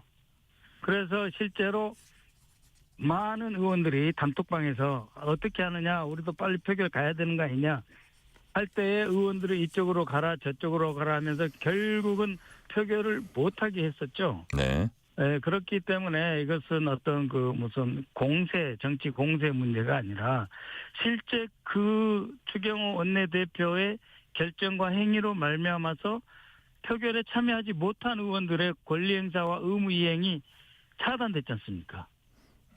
그것에 대한 법적 책임은 져야 된다고 생각을 합니다. 네. 민주당 정청래 대표는 이런 취지의 얘기를 했습니다. 추경호 의원 영장 발부되면 국민의힘 정당 해산 요구 더욱 힘을 받을 것이다. 영장이 기각되면 내란 전담재판부 구성 요구가 더 거세질 것이다. 그런데 민주당으로서는 어떤 경우도 이제 뭐 법원을 향해서든 아니면 야당을 향해서든 이렇게 어떤 대응 방안이 나와 있는 셈인데, 자, 네. 박선원 의원님 보시기에 민주당이 결국은 국민의힘에 대한 정당 해산 청구에 나설 거라고 보고 계십니까? 제가 알기로는요. 네. 위원정당을 심판해달라고 네. 이렇게 요청하는 주체는 예. 국회 내에서 같은 국회의원이나 네. 정당이 다른 정당을 하는 것은 아니고 법무부에서 해야 하는 것으로 알고 있습니다. 아, 법무부에서요? 예, 예. 그리고 이제 법무부에서 이러한 어떤 그 위원정당 심판을 이제 헌법재판소에 요청을 할 때는 그에 상당한 어떤 법적인 근거 네. 와 증거가 확보되어야 가능하지 않겠습니까? 그러니까 만약에 법무부가 할 거라고 전망하세요. 그 주체가 법무부라면? 저는 지금은 아니라고 보죠. 지금은 왜냐하면은 아니다. 그래도 예, 예. 재판의 결과가 어느 정도 나와야 되지 않겠습니까? 그래서 뭐 대법원까지는 아니더라도 네. 최소한 2심은 끝나야 1심, 2심에서 비슷한 형태의 네. 판결이 나오고 그런 상태에서 할 수 있지 않을까요? 그러니까는 추경호 전 원내대표가 구속이 되면은 위원정당이고 구속이 안 되면 위원정당 아니다. 그렇게 보는 것은 조금 잘못 보는 거 아니냐. 네네. 추경호 원내대표가 구속이 되든 안 되든 실제로 지난 그 내란 과정, 비상계엄 과정에서 국민의힘이 어떤 역할을 했는지가 밝혀지고 나서 국민들이 고개를 이제 끄덕일 때 그때 법무부도 위원정당 심판 청구를 할 수 있지 않겠습니까? 네네. 그래서 당장의 일은 아니다라고 저는 보고 있습니다만 네. 당 지도부는 또 어떻게 생각할지 모르겠습니다. 지금 국민의힘에서는 계엄 사과를 둘러싸고 논란이 확산되고 있습니다. 당내 내용 조짐까지 보이고 있고 갈등 빚고 있고요. 장동혁 예. 대표는 단합을 계속 강조하고 있고 비상계엄 1년 맞은 지금 국민의힘 상황 어떻게 평가하세요? 그러니까 이제 국민의힘 안에서 네. 이 실제로 다른 목소리가 나오는 것은 제가 사실이라고 봅니다. 제가 듣고 본 게 있어서 그런데요. 네네. 이런 거죠. 한동훈계의 지역위원장들에 대해서 당무감사가 진행되고 있고 네네.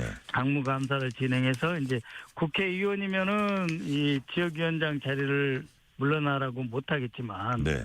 원외 지역위원장의 경우에는 당무감사를 해서 당신이 지역위원회 제대로 활동 안 했다 해서 쫓아낼 가능성이 있다. 네. 그 해서 수도권 의원들이 수도권 국민의힘 당협위원장들이 두려워하고 있어요. 네네. 그리고 그것은 옳지 않다고 보는 것 같습니다. 왜냐하면 수도권에 있는 그 국민의힘 당협위원장들은 다음 총선을 승리해야 되잖아요. 네네. 내년에 또 지방선거를 이겨야 되잖아요.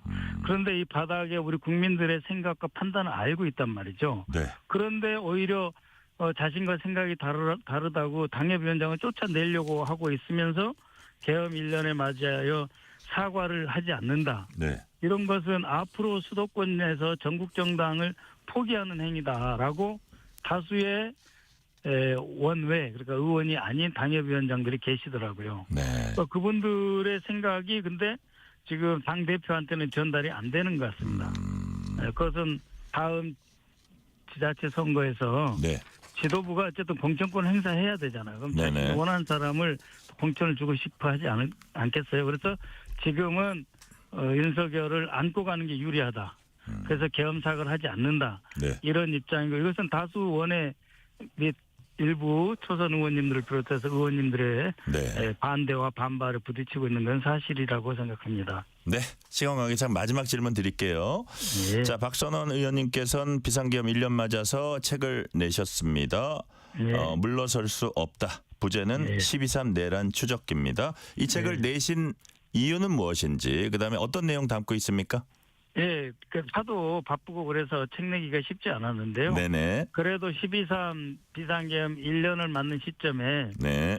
그동안의 상황을 종합해서 보는 하나의 책은 있어야 되겠다고 해서 열심히 써서 출판을 했습니다. 그러니까 전체적으로 왜 윤석열 대통령이 계엄이라고 하는 선택의 길로 거의 스스로 내몰리면서 가게 되었는지 네. 또 그렇게 하기 위해서 언제부터 어떻게 이 군 지휘부를 이렇게 끌고 갔고 김영현을 비롯해서 노상훈까지 왜 이렇게 군 전체를 핵심 부대를 이 내란에까지 끌고 가서 우리 국민들이 군을 불신하게 만들었는지 이 전체에 대해서 정리한 책입니다. 네. 자, 오늘 말씀은 여기까지 듣겠습니다. 지금까지 박선원 민주당 의원이었습니다. 의원님 말씀 감사합니다. 네, 고맙습니다. 편지 왔습니다. 퇴근길 지친 당신에게 힘이 되는 뉴스를 전해드립니다. 매일 저녁 당신과 함께 읽는 세상 이야기.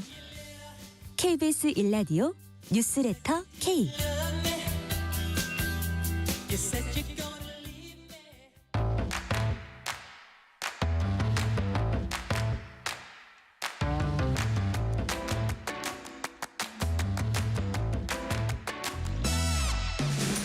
오늘 가장 뜨거운 뉴스, 화제 소식 쏙쏙 골라서 전해드립니다. 뉴스레터 브리핑 연합인포맥스 윤슬기 기자 나오셨습니다. 윤슬기 기자님 어서 오세요. 네, 안녕하세요. 정부가 외환당국과 국민연금 간 외환 스왑 계약 연장 논의를 시작했습니다. 논의를 하게 된 배경이 뭡니까? 네, 기획재정부가 어제 보건복지부, 산업통상부, 금융위원회, 한국은행 금융감독원과 함께 외환시장 상황을 점검하는 회의를 열었는데요. 네. 이번 회의는 올해 말 종료 예정인 외환당국과 국민연금 간 외환스와프 계약의 연장 여부를 본격적으로 논의하기 위한 자리였습니다. 구윤철 부총리가 직접 회의를 주재했는데 정부는 최근 외환시장의 구조적인 여건을 점검하고요. 외환 수급의 안정을 위한 과제를 신속히 추진하기로 했습니다. 사실 외환스와프는 국민연금의 해외 투자 과정에서 발생하는 달러 수요를 외환시장에 직접 부담을 주지 않고 처리하기 위한 장치인데 만료 시점이 다가오면서 시장 변동성을 좀 사전에 통제할 필요성이 커진 건데요. 국민연금의 해외 투자 규모가 상당한 만큼 스와프 연장은 외환 수급 안정과도 좀 직결되는 문제이기 때문입니다. 정부는 스와프 연장 논의를 조기 착수함으로써 시장의 불확실성을 좀 최소화하려는 의도다라고 보입니다. 네. 그렇지만 그렇다면은요. 정부와 관계기관이 외환시장 안정화를 위해서 어떤 추가 조치 같은 것도 검토를 하고 있습니까? 네, 일단 수출 기업의 환전 움직임과 해외 투자 흐름을 정기적으로 점검하는 체계를 강화하기로 했습니다. 수출 환전 타이밍이 외환 시장에 미치는 영향이 좀 커지면서 실시간에 가까운 모니터링 기반을 좀 마련하겠다라는 취지인데요. 또 정책 자금 등 기업 지원 수단을 외환 시장 안정 조치와 어떻게 연계할지 세부 검토를 시작하기로 했습니다. 금감원은 증권사 등 금융회사에 대해 해외 투자 관련 설명 의무와 투자자 보호가 제대로 이루어지고 있는지 2달간 실태 점검에 들어갈 예정입니다. 점검 기간은 내년 1월까지고요. 고위험 해외 투자 상품에 대한 안내 적정성도 들여다볼 예정입니다. 네. 자, 그래서 그 과정에서 이제 국민연금과의 어떤 관계랄까 이런 논의도 있었던 걸로 전해지는데 일종의 뉴 프레임 워크 마련하겠다. 내용이 포함됐다고 합니다. 이건 무슨 뜻이에요? 네, 정부는 국민연금의 해외 투자 확대와 외환시장 안정 사이에서 좀 균형점을 새로 설정해야 한다는데 공감을 한 건데요. 네. 그 과정에서 뉴 프레임워크라는 새로운 협력 틀을 마련하기로 의견을 모은 겁니다. 이 프레임워크는 국민연금의 수익성과 외환시장 안정이라는 두 목표를 동시에 충족시키기 위한 구조인데요. 네. 모수개혁 등 국민연금 제도 변경 논의가 이어지는 상황도 반영이 됐습니다. 이에 따라 기재부, 복지부, 한은, 국민연금이 참여하는 4자협의체가 본격적으로 가동이 되고요. 이 협의체는 해외 투자 규모, 환해지 전략, 외환사포 활용 방안 등을 다각도로 논의하게 됩니다. 지금부터는 다소 쇼킹한 그런 사건 좀 소개해 드릴게요. 가정과 사업장에 설치된 IP 카메라 12만 대가 대거 해킹이 돼서 성착취물이 대량 제작 판매된 것으로 드러났습니다. 이 사건 어떻게 된 거예요? 네, 경찰은 IP 카메라 12만여 대를 해킹해 성착취 영상을 만들어 해외 사이트에 판매한 피의자 4명을 검거했습니다. 네. 이들은 사실 서로 공범 관계는 아니었는데 네. 비슷한 수법으로 카메라에 침입해서 영상을 탈취했습니다. 6만 3천 대를 해킹한 A씨는 545개의 성착취물을 제작해 약 3,500만 원 상당의 가상자산을 챙겼고요. 일반 직장인처럼 보였던 B씨 역시 7만 대를 해킹해서 648개의 불법 영상을 만들어서 1,800만 원어치의 가상자산을 얻었습니다. 두 사람이 만든 영상만 최근 1년 동안 특정 해외 사이트인 C 사이트에 게시된 영상의 62%에 달할 정도로 규모가 컸는데요. 이 외에도 자영업자인 D씨는 1만 5천 대, 직장인 E씨는 136대를 해킹해서 영상을 보관만 하고 있었던 것으로 확인이 됐습니다. 경찰은 E씨를 제외한 3명을 구속했고요. 범죄 수익은 이미 모두 소진된 상태였습니다. 문제가 된 그 해킹 C 사이트는 여러 국가의 피해 영상이 올라오는 불법 플랫폼이었거든요. 이게 해외 중심으로 운영이 된 곳입니다. 경찰은 사이트 접속 차단을 방심위에 요청을 했고 외국 법 집행기관과 협력해 폐쇄 절차도 진행 중입니다. 네, IP 카메라가 해킹된 경위도 이제 눈길 모으고 있는데 피의자들은 어떤 그 취약점 같은 걸 파고 들었습니까? 네, IP 카메라는 설치가 간편하고 비용이 저렴해서 홈캠으로 좀 널리 쓰이고 있거든요. 그런데 인터넷망과 직접 연결되는 특성 때문에 사실 보안에 좀 취약한 편입니다. 해킹된 카메라의 상당수가 너무 단순한 비밀번호를 사용하고 있었다라는 것도 문제가 되고요. 예를 들어서 같은 글자를 반복하거나 연속된 숫자나 문자 조합처럼 공격자가 쉽게 추측할 수 있는 형태가 대부분이었습니다. 네. 피의자들이 이 허점을 이용해서 무단 접속을 반복했고요. 영상이 실시간으로 송출되는 구조를 악용했습니다. 경찰은 수사 과정에서 확인된 피해 장소 58곳에 직접 방문하거나 전화 우편을 통해 피해 사실을 알린 상태입니다. 네, 경찰은 수사를 하면서 보안 수칙을 강조하고 있습니다. 경찰이 향후 어떤 대응 방안, 어떤 조치들 지금 마련하고 있습니까? 네, 일단 경찰은 IP 카메라 사용자들에게 비밀번호를 즉시 그리고 정기적으로 변경해야 한다고 강하게 당부한 상태고요. 최소 8자리 이상 특수문자 포함해서 비밀번호를 사용해야 하고 6개월에 한 번씩 바꾸는 것이 기본 수칙입니다. 네. 제조사 펌웨어를 최신 상태로 유지하는 것도 취약점 악용을 막는 주요 조치로 제시가 됐고요. 사용하지 않는 외부 접속 기능을 차단하고 기본값 아이디와 비밀번호를 그대로 두지 않는 것도 중요한 점입니다. 네. 정부가 경제적 어려움을 겪는 국민을 대상으로 먹거리와 생필품을 지원하는 시범사업 시작하기로 했습니다. 어떤 사업을 합니까? 구체적으로? 네, 보건복지부는 오늘부터 먹거리 기본보장 코너 일명 그냥 드림 시범사업을 본격적으로 운영하는데요. 그냥 드림. 네, 네네. 가장 큰 특징은 소득 기준이나 별도의 신청 절차 없이 누구나 지원을 받을 수 있다는 점입니다. 주민센터나 푸드뱅크 등 시범사업 기관을 방문하면 1인당 2만 원 한도에서 기본 생필품 3개에서 5개를 받을 수 있는데요. 네. 지원 품목은 쌀, 라면, 마스크처럼 즉시 생활에 필요한 먹거리와 생필품입니다. 첫 방문자는 신분 확인만 하면 되고요. 두 번째는 간단한 상담 절차가 포함이 됩니다. 반복 방문이 많거나 위기 신호가 포착이 되면 지자체와 연계해 공적 급여 신청이나 사례 관리 같은 심층 복지 서비스로도 연결이 됩니다. 네, 이 시범 사업이 구체적으로 어떤 지역에서 운영되는지도 궁금한데요. 네, 전국 56곳에서 우선 운영이 되는데요. 서울에서는 성동구 행당 제1동 주민센터와 영등포구 푸드뱅크 마켓 2곳이 포함됐습니다. 경기 지역에서는 광명 푸드뱅크 마켓센터와 이천 마장면 복지센터, 노인복지관 등 총 8곳이 참여 참여하고요. 이 외에도 뭐 부산 서구, 동구, 영도구 등 여러 구의 푸드마켓이 포함돼 총 10곳이 지정된 상태입니다. 복지부는 올해 안에 시범 사업을 70여 곳으로 확대할 예정인데요. 내년 4월까지는 시범 운영을 지속해 사업 효과도 측정할 예정입니다. 5월부터는 본 사업으로 전환해서 운영 지역을 전국적으로 늘릴 계획입니다. 네, 결국은 이번 시범 사업은 사회 안전망 강화 차원이다 이렇게 이제 보이는데 도입되게 된 어떤 계기가 있을 것 같아요. 직접적 계기 같은 거. 네, 코로나19 기간 동안 일부 지자체가 진행한 먹거리 지원 사업이 취약계층을 좀 조기에 발굴하고 식생활 불안을 해소하는 데 효과가 컸다는 점이 바로 이 출발점이 된 건데요. 네네. 이를 전국 단위 제도로 확장해 위기 징후를 조기에 포착하는 새로운 안전망 모델로 발전시키려는 의지도 담겼습니다. 특히 상담이 곧 지원 연결로 이어지는 구조를 마련해서 기존 제도가 놓치던 사각지대를 줄이겠다라는 게 정부의 목표입니다.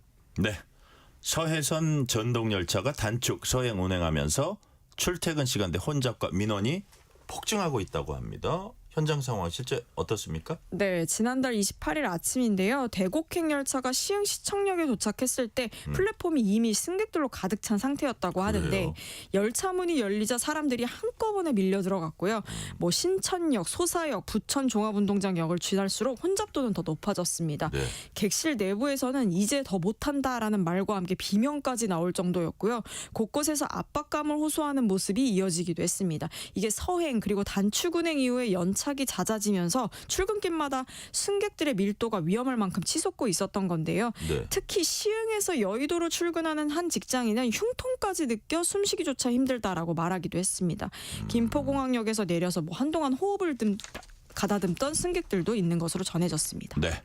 그렇다면 이렇게 단축 서행 운행을 하게 된 계기가 있었을 것 같아요. 네, 서해선 차량 17대 중 10대에서 드러난 중간연 결기 결함 의심 때문이었는데요. 코레일은 일단 안전을 최우선으로 본다며 지난달 24일부터 원시에서 대곡 구간의 서행 운전을 시작했고 지난달 28일부터는 대곡에서 일산 구간의 단축 운행으로 확대를 한 겁니다. 네. 이 때문에 열차 공급량 자체가 좀 줄어들면서 출퇴근 시간에 혼잡도가 급등한 건데요.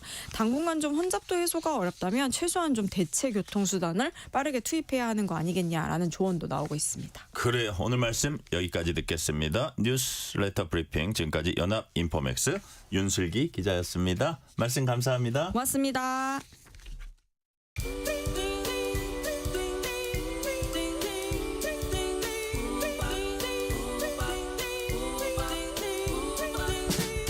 오늘 하루 뉴스를 정리해주는 다정한 편지 한 통.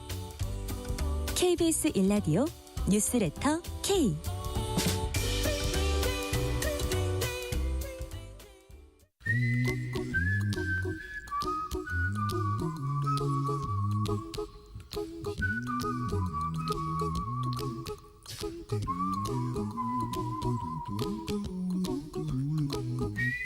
돈 걱정, 경제 걱정, 미래 걱정, 돈 워리. 전문가와 함께 모든 경제 걱정 해소해드리는 시간입니다. 오늘도 권혁중 경제평론가 나오셨습니다. 권혁중 평론가님 어서 오세요. 네, 안녕하십니까.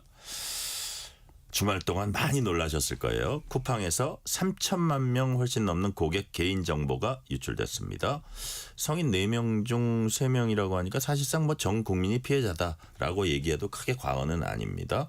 자, 쿠팡이 보낸 개인정보 노출 통지 문자 평론가님 받으셨어요? 네, 저도 받았습니다. 저도 받았어요. 네, 저는 29일에 받은 게 아니라 네. 30일에 받았습니다. 아, 그래요? 좀 하루 늦게 왔더라고요, 저한테는. 그래서 너무 많아서 한꺼번에 못 보내요. 그런가요? 네. 그래서 노출 통지 문자 받았고요. 아마 네.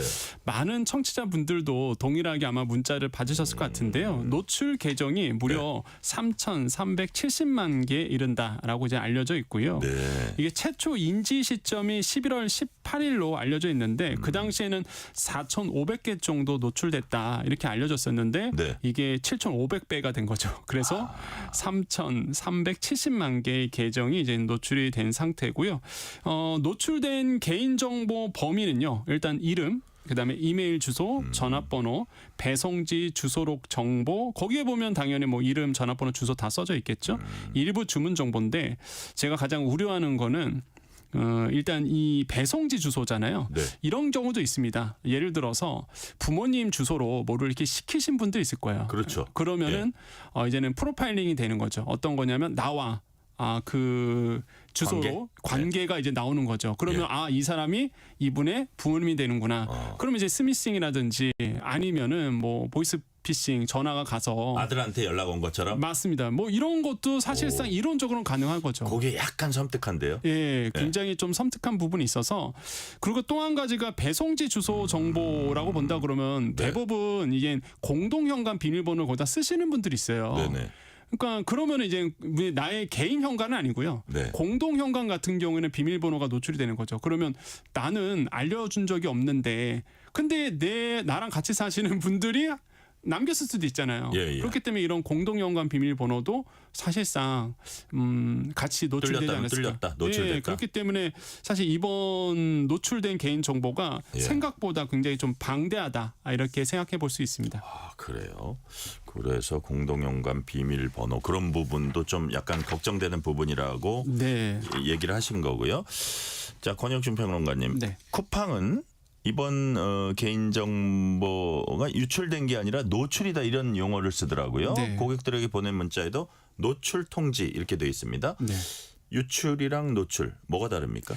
일단 유출의 개념은요. 적극적으로 빼냈다는 의미가 포함되나요? 맞습니다. 그런 의미가 있어요. 그래서 규정한 물품이나 정보 따위가 불법적으로 뭐 조직적으로 밖에서 나가버리는 이런 것들을 우리가 보통 유출이라고 해서 좀 의미를 좀 뉘앙스가 어떻게 되냐면 좀 더 강도가 높은 게 유출입니다. 그러니까 보안망이 뚫렸다 이렇게 이제 해석할 수 있겠고, 그러면 이제 책임 소재가 훨씬 더 높아지는 거고요.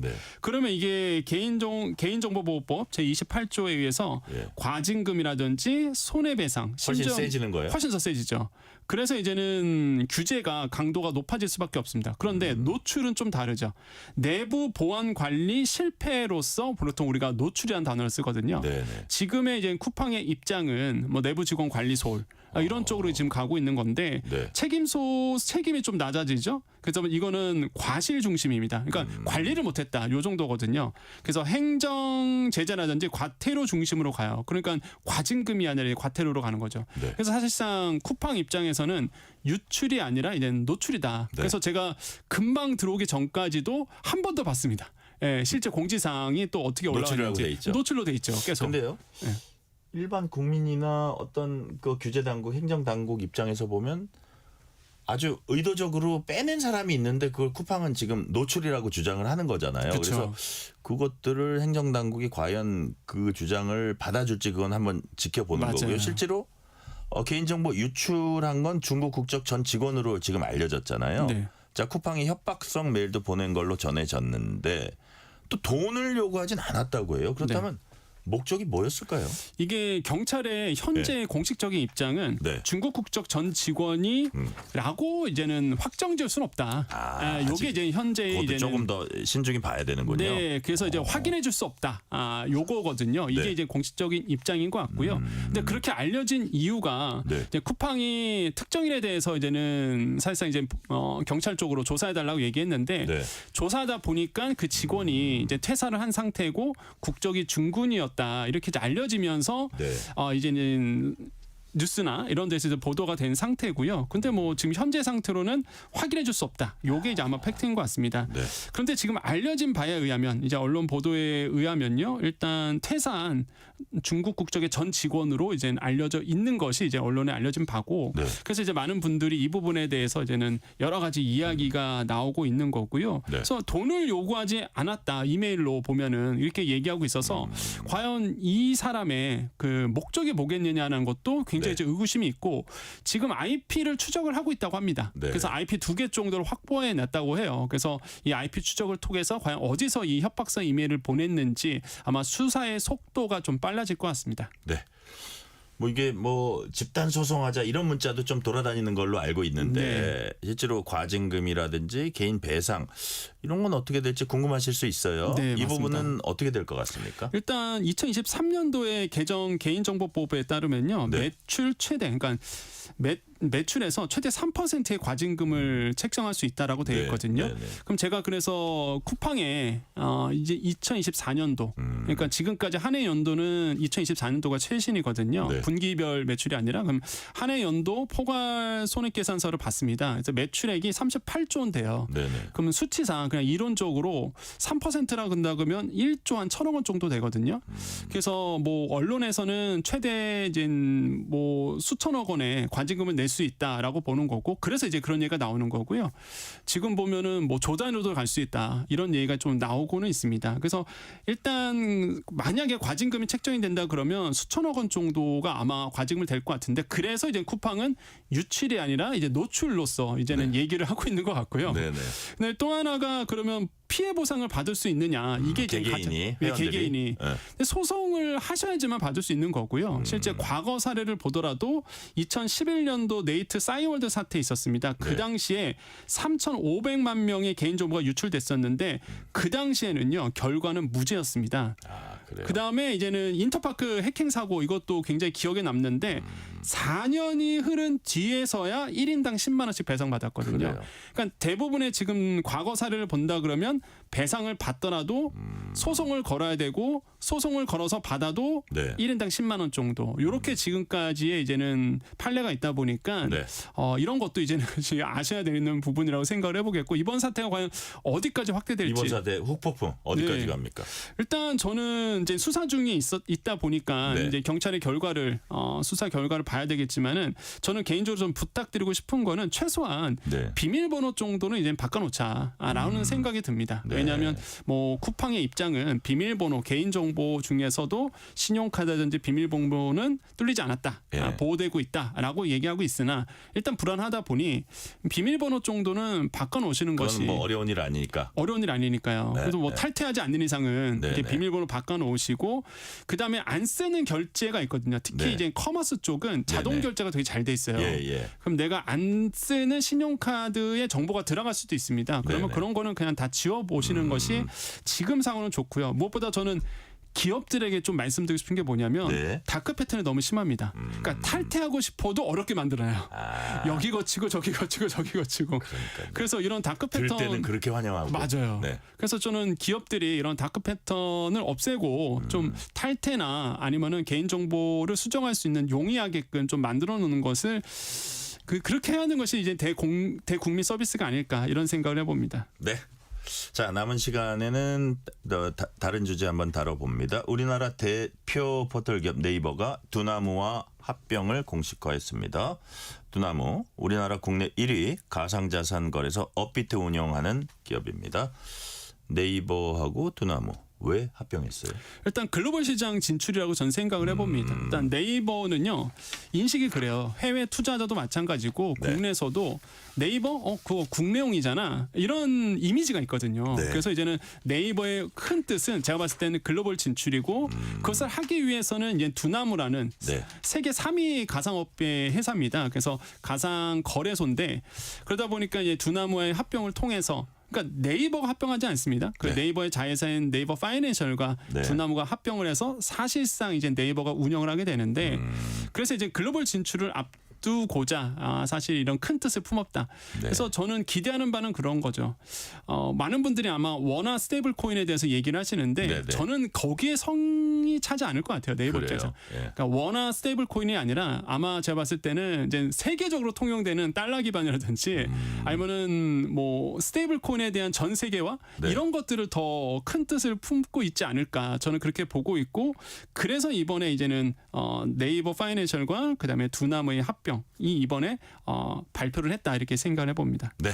네이버의 꿈은 생각보다 더 크다. 이런 네. 취지로 말씀해 주셨는데 두 회사 합병으로 핀테크 공룡 탄생할 거다 이런 평가도 나오고 지금 평론가님 말씀해 주신 대로 이제 이번 합병 네이버 입장에서 글로벌 시장 진출 교두보가 되는 거다 이렇게 네. 말씀하셨는데 뭐 기대되는 시너지라 그럴까요? 이런 거는 어떤 게 있을까요? 일단 제가 봤을 때는 가상 간편 결제 시스템 지금 뭐 네이버 페이 많이 쓰실 텐데요. 네네. 아마 그 시장을 독주하지 않을까라는 생각을 해보거든요. 일단은 그럴 수도 있습니다. 이제 두나무가 만든 코인이 있거든요. 네네. 그런 코인을 가지고 이제 모든 사람들이 사실상 이 코인을 가지고 통화의 가치로서 느껴질 수 있겠죠. 그래서 지금 원화 스테이블 코인에 대한 가장 이슈가 있는데 네. 그 주도권을 아마 만약에 합병이 정말로 공정위에서도 무사히 통과되고 금융당국의 테두리 안에서 움직인다 그러면 네. 원화 스테이블 코인에 가장 앞서가는 회사는 이 합병 회사가 네이버 파이낸셜이 되지 않을까 이렇게 보고 있고 그럼 이제 앞으로 여러분 그렇게 우리 된다고 하면 일상생활에서 뭐가 달라져요? 돈을 안 쓰겠죠. 이제는 여기서 만든 원화 스테이블 코인을 쓸 수도 있습니다. 그럼 네이버 페이 가지고 결제도 하고 뭐 물건도 사고 뭐 실제적으로 이렇게 통화에서의 어떤 가치가 느껴지는 거죠. 그래서 저는 이런 새로운 세상도 열릴 수 있다. 그런 가능성도 없지 않아 있다라고 생각을 해보겠고 신용카드도 안 쓸 겁니다. 분명히 이제 원화 스테이블 코인을 가지고 네이버가 발행한 이거 가지고도 쓸 수 있거든요. 그래서 지금 시장에서 가장 신용카드보다 장점도 있다는 말씀이세요? 왜냐하면 수수료가 거의 없습니다. 네, 보통 이제 신용카드를 쓰면 신용카드 어떤 사용이 많이 줄어들 거다? 많이 줄죠. 그러면 소상공인분들 같은 경우에는 카드 수수료 실제 쓰면은 한 뭐 영세 소상공인 같은 경우에는 0% 0. 몇몇 퍼센트가 한데 그래도 많은 내시는 분들이 2% 내거든요. 근데 만약에 원화 스테이블 코인 특히 네이버에서 만든 원화 스테이블 코인을 쓰면은 이런 거래 수수료가 확 줄어들어요. 그래서 아마 이런 부분에서 수수료 측면에서도 굉장히 유리하다 보니까 만약에 이게 금융당국의 허가만 떨어진다 그러면 제가 봤을 때는 무서운 속도로 확산될 가능성도 저는 굉장히 있다. 근데 저는 솔직히 기대를 많이 안 하는 게 지금 법과 체제가 못 따라갑니다. 지금 이제 금융당국과 한국은행이 이 원화 스테이블 시장을 가지고 지금 부딪히고 있어서 제도적으로 어떻게 정착이 돼야 된다 이거죠. 그렇죠. 제도적으로 지금 뭐 밑받침 못 되다 보니까 민간 기업들이 아무리 열심히 해도 뭔가 발전이 안 돼요. 그래서 이번에 조금 뭐 법과 제도가 좀 마련됐으면 좋겠다 이런 생각을 많이 해봅니다. 자, 시간이 거의 다 됐지만 짧게 두 질문 드릴게요. 이 합병 발표한 날 공교롭게도 업비트 해킹 공지가 있었습니다. 어떤 일이 있었습니까? 네, 그렇습니다. 이제 합병 발표한 날이요. 사실 합병을 발표하고 난 다음에 그냥 두나무에서 이제는 해킹 사건이 있었다라고 이제는 얘기를 했습니다. 그래서 이것도 말이 굉장히 많은 게 분명히 두나무 쪽에서는 알고 있는데 이거를 그 합병 소식 이후에 밝혔다라는 것도 사실 이제는 논란이 있었고 그래서 네이버 주가가 그렇게 오히려 하락을 했거든요. 그래서 이런 점들이 이슈가 있었고 이거는 현재 진행형입니다. 지금 이제 밝혀졌기 때문에 과연 어떤 해킹 사건이었는지 아마 계속적으로 뉴스 보도가 될 것으로 보고 있습니다. 한마디로 말씀하면 두 회사 합병과 우리나라 핀테크 시장 앞으로 과제는 이거다. 한 말씀 해주시면 어떤 걸까요? 저는 이제는 우리가 원화 스테이블 코인이라든지 이 스테이블 코인 시장에서 굉장히 뒤처졌거든요. 그래서 통화의 주권을 이들어가면 잃어버릴 수 있습니다. 지금 달러 기반의 스테이블 코인이 자리를 잡아가고 있어요. 그럼 우리나라에서 그러다 보니까 어쨌든 간에 뭐 네이버가 됐든 뭐 두나무가 됐든 그 어떤 회사가 됐든 간에 뭐 한국은행이 됐든 원화 스테이블 코인에 대해서 빨리 나와줘야 된다. 그렇기 때문에 이 부분이 중요하다고 말씀드립니다. 네, 오늘 말씀 여기까지 듣겠습니다. 지금까지 권혁중 경제평론가였습니다. 감사합니다. 네, 감사합니다. 오늘 뉴스레터 K는 여기까지입니다. 커피 쿠폰 당첨자 명단은 뉴스레터 K 홈페이지 확인해 주시고요. 끝곡으로는 토이의 거짓말 같은 시간 듣겠습니다. 지금까지 뉴스레터 K 전종철입니다.